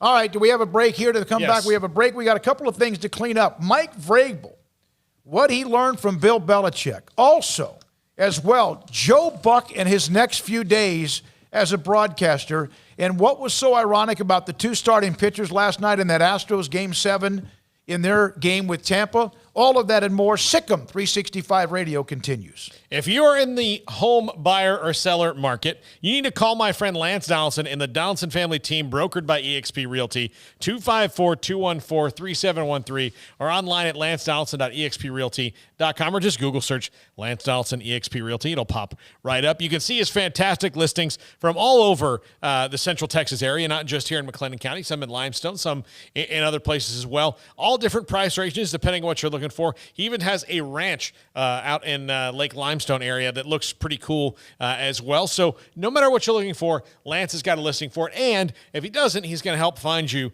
that dream home. Lance is a fantastic listener. He's a great guy to spend time with. And again, when you're looking for a house with a realtor, you're going to spend a lot of time with him. You want to be with someone who's going to be fun to spend time with, who's going to hear you, who's going to make the process easy and fun for you. Well, that's Lance Donaldson, 254-214-3713, or online at lancedonaldson.exprealty.com. At Ideal MRI, we feel blessed to be a part of the Waco community. We're a small family business right here in Central Texas, and our goal is to bring down the cost of healthcare while maintaining high quality. At times like this, the cost of healthcare has never been more important, and unfortunately, significant illnesses and injuries still occur. That's why Ideal MRI is open and here to serve you through the difficult time. We offer premium MRIs just like a hospital with state-of-the-art technology and specialists, but you'll pay less. Sometimes thousands of dollars less, whether you're using insurance or not. At Ideal MRI, we accept most insurance and there are no hidden costs, even offering financing if that's needed. Everything included in the price, and you'll not get something as a surprise in the mail later on. If you need an MRI, ask your doctor about Ideal MRI. They'll know. You can schedule an appointment safely from home online in minutes at idealmri.com, or give us a call, 833-IDEAL-MRI, idealmri.com. Bird Culchin Ford has been in Waco since 1936. Ford, the #1 selling truck in Texas, 43 years running. And Bird Culchin Ford proudly supports high school football in Central Texas. And no better way to tailgate with a Ford than from Bird Culchin Ford. And are there better vehicles to tailgate with than the Ford F-150 or the Ford Expedition? And of course, you can get them new pre-owned Bird Culchin Ford. Our sponsor of the Ford Tough Player of the Week, locally owned dealership. Online at bkford.com at 1701 West Loop 340 in Waco. Bird Culchin Ford. From the first workout to the last practice, sports is an incredible and rewarding challenge. Hi, everyone. This is Dan Ingham with the First National Bank of Central Texas, and we're proud to support each athlete, every parent, and our educators. From families, small businesses, to the biggest industry, we're here to help. With remarkable products like mortgage lending, we've got banking ideas that fuel big dreams. The First National Bank of Central Texas. Familiar faces making local decisions. Member FDIC, Equal Housing Lender. Don Humidor, your home with a 48-foot walk-in humidor with the elite cigar brands from around the world, including the #1 cigar of the year, Aging Room Cuatro Nicaragua. Plus, they have the great brands like Macanudo and Artur Fuente, Rocky Patel, Aston, and so much more. CBD, great for sore muscles, aches and pains, sleep, Vita Dreams, and anxiety, mild depression, general health and wellness. Their staff very knowledgeable on the subject. If anyone is curious about CBD, ask Carol and Ashley. Don Humidor in the Townwest Shopping Center off Valley Mills in Waco. At Baylor University, students can shine in their own way. Or should we say their own ways? Because there's no limit to the ways Baylor students make the world a brighter place. Whether they're leading a student organization or following a higher calling, getting advice from faculty, or taking part in world-class research, pursuing their dreams, or working toward their dream job, students find their place to shine at Baylor, where lights shine bright. Welcome back to Sikkim 365 Radio.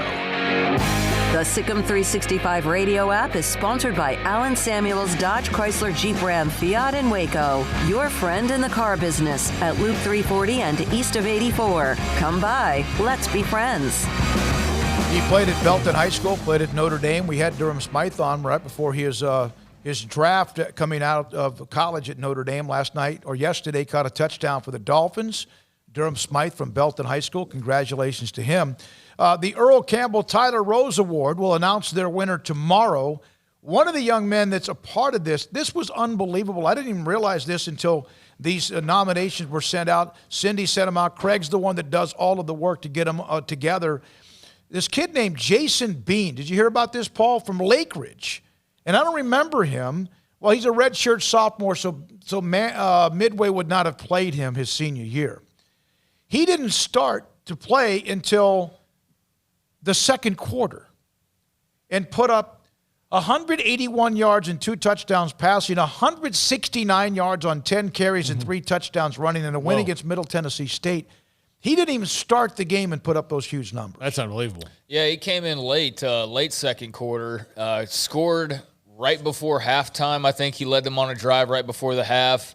And closed it within a touchdown, and then just balled out of control in the second half. So I guess North Texas might have found their new quarterback if he's putting up numbers like that. And the 19 different blue chip wide receivers, Jalen Waddle from Alabama they have 4 or 5 guys that replace the others they already had at wide receiver. UCF's got a lot more Texas talent than they used to, at least at wide receiver. They've got 2 or 3 guys that started to be regulars on the list that I wasn't, quite frankly, all that aware of. I guess they either weren't there last year or weren't putting up numbers like that last year. But now, yeah, UCF's got some Texas talent at wideout.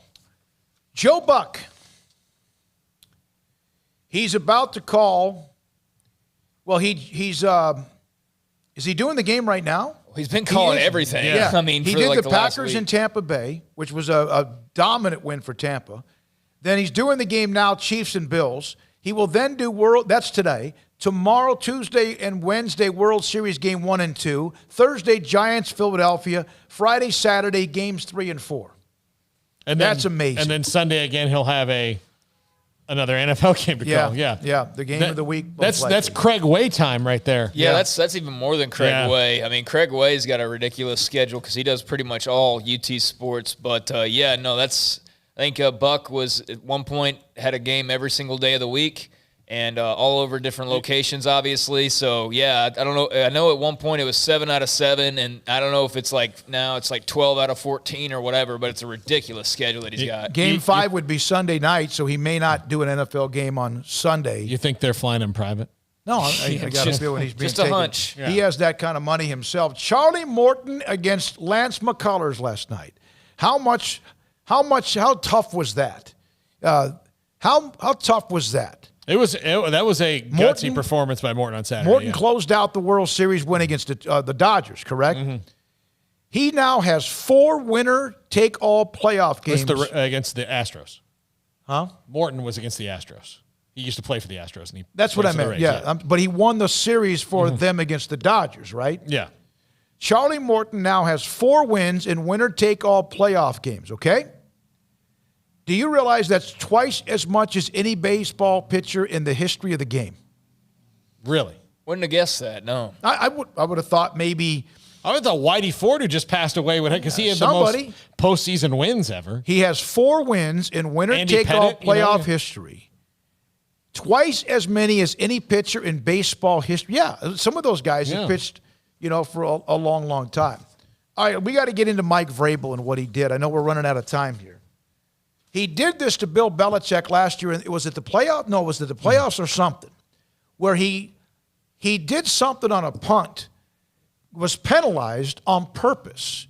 And when he let the clock run down, and then his team did something, they were penalized, and then they started the game clock back up and the play clock back up, and he melted 45 seconds off the game clock. May have been maybe a minute or something. Yeah.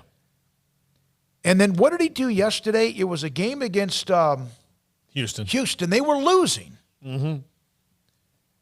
He sent a player on purpose onto the field knowing it was going to be 12 men on the field.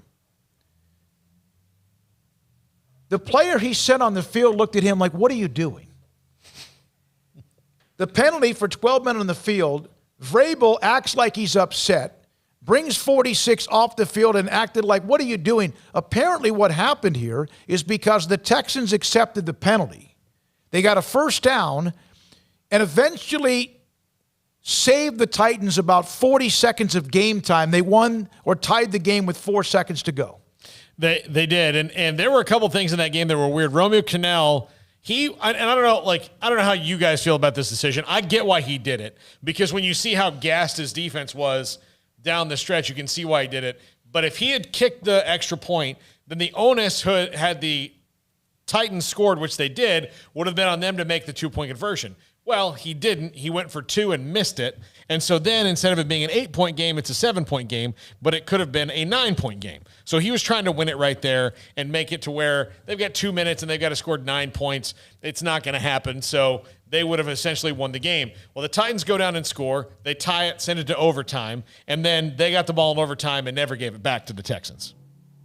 So I don't know if that's a good idea or a bad idea on his part. I get it, because if you saw the Houston defense in overtime, I mean, they were just getting run through. Yeah, they were absolutely just gassed. It sounds like Vrabel's found a hack, and he doesn't want to admit it. He's kind of being like, he's not really, just owning up and saying like, yeah, I did that on purpose, but brilliant move. I mean, it saved you all that time. It gave you a chance to have the ball and chance to win and all that. So I think it's pretty brilliant. And, as young coaches, and he's still, relatively a young coach, these young coaches have got some ideas of their own, some little wrinkles to throw at you. And I think that was just a nice, mental decision by Vrabel in that situation. Just a smart play. Yeah. Last year they were winning 14-13. Ryan Tannehill fumbled on 3rd and 3 near midfield. The Titans recovered for a 2-yard loss. The Titans were forced to punt with 6:33 left on the clock. When the play clock started ticking, the punt would have come with 5:53 left. Instead of punting, the Titans intentionally took a delay of game. It pushed them back 5 yards, but also allowed them to then drain an additional 45 seconds off the clock.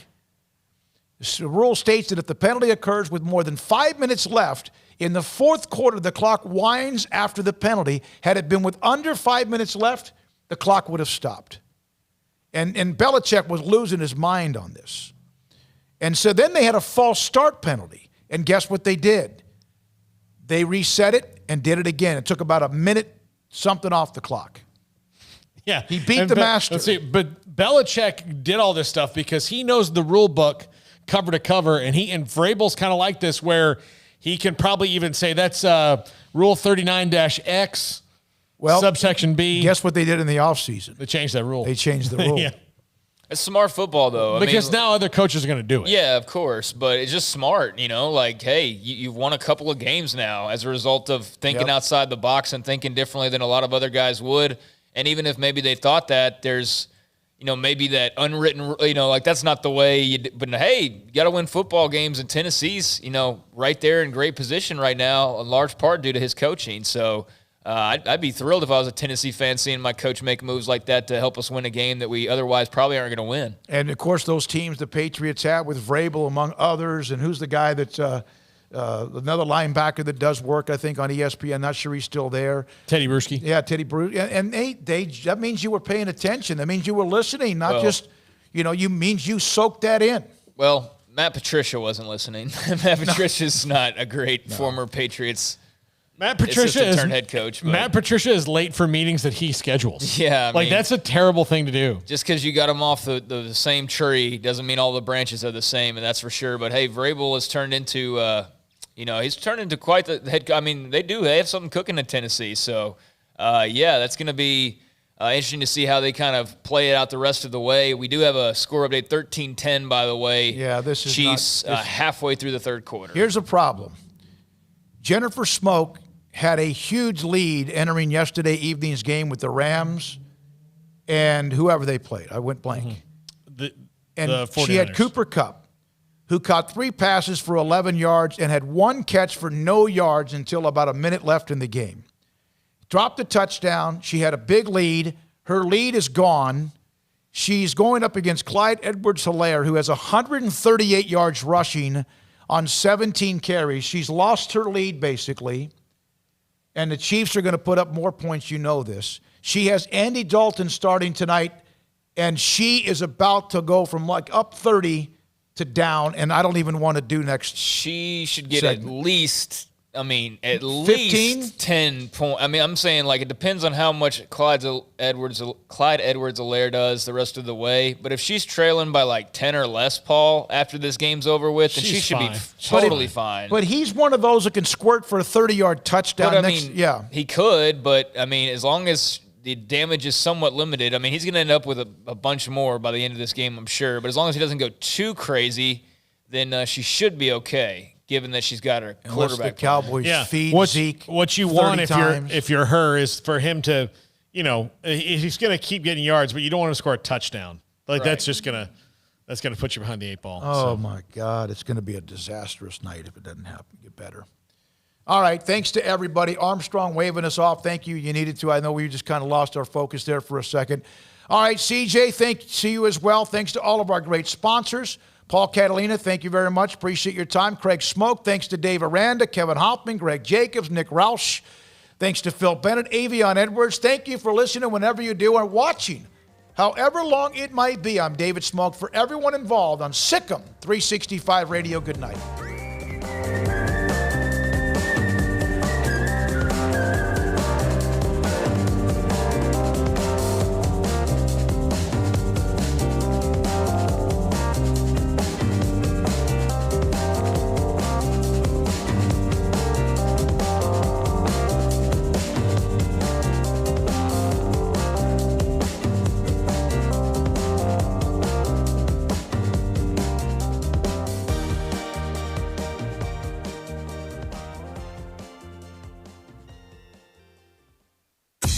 Southwest Sports Medicine and Orthopedics, the team physicians for Baylor Athletics, specializing in diagnosis and treatment of any and all sport-related injuries, celebrating over a decade of service to Central Texas. They tackle all surgical and non-surgical problems that arise from an active lifestyle. Trust the doctors that Baylor trusts, and when injuries sideline you, don't wait for Monday. Join us at 8:30 on Saturday mornings for a post-game injury evaluation clinic. Southwest Sports Medicine and Orthopedics. We get you back in the game.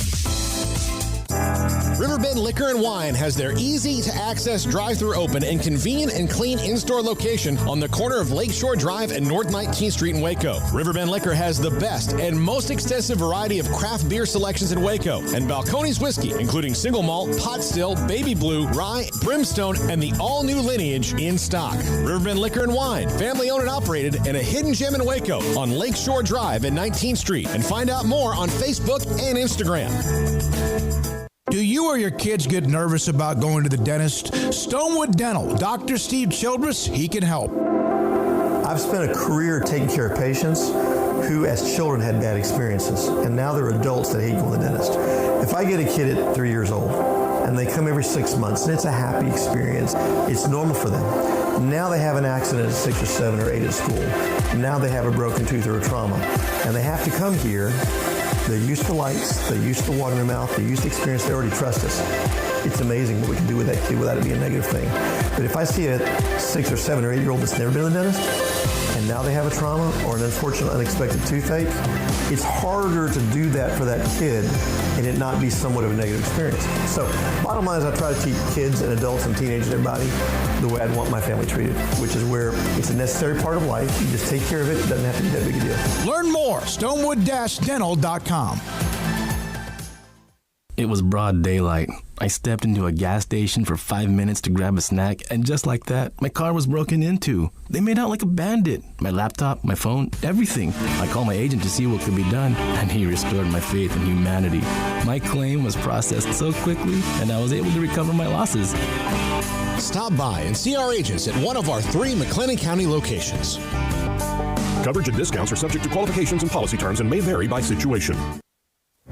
Stepping into a new pair of boots is great, but stepping into the boots of a U.S. Army officer can also add confidence and leadership skills to your son or daughter's career path. There are more than 150 occupational specialties to help them find the best fit for their future. See all the things your son or daughter can achieve in our boots at GoArmy.com. U.S. Army Waco Recruiting Company, 254-598-8131 or 254-776-1543.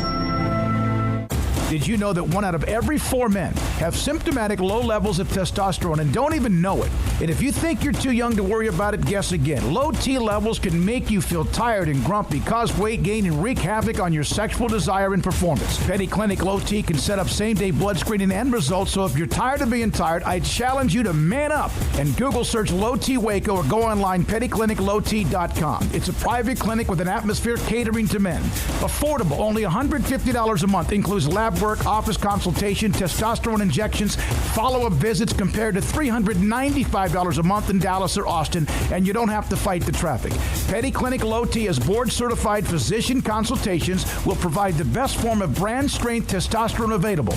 Contact Petty Clinic Low T today, just off Highway 84 and Old Hewitt Drive in Woodway. Petty Clinic Low T, helping men become the high-performance men they deserve to be. PettyClinicLowT.com or Google search Low T Waco.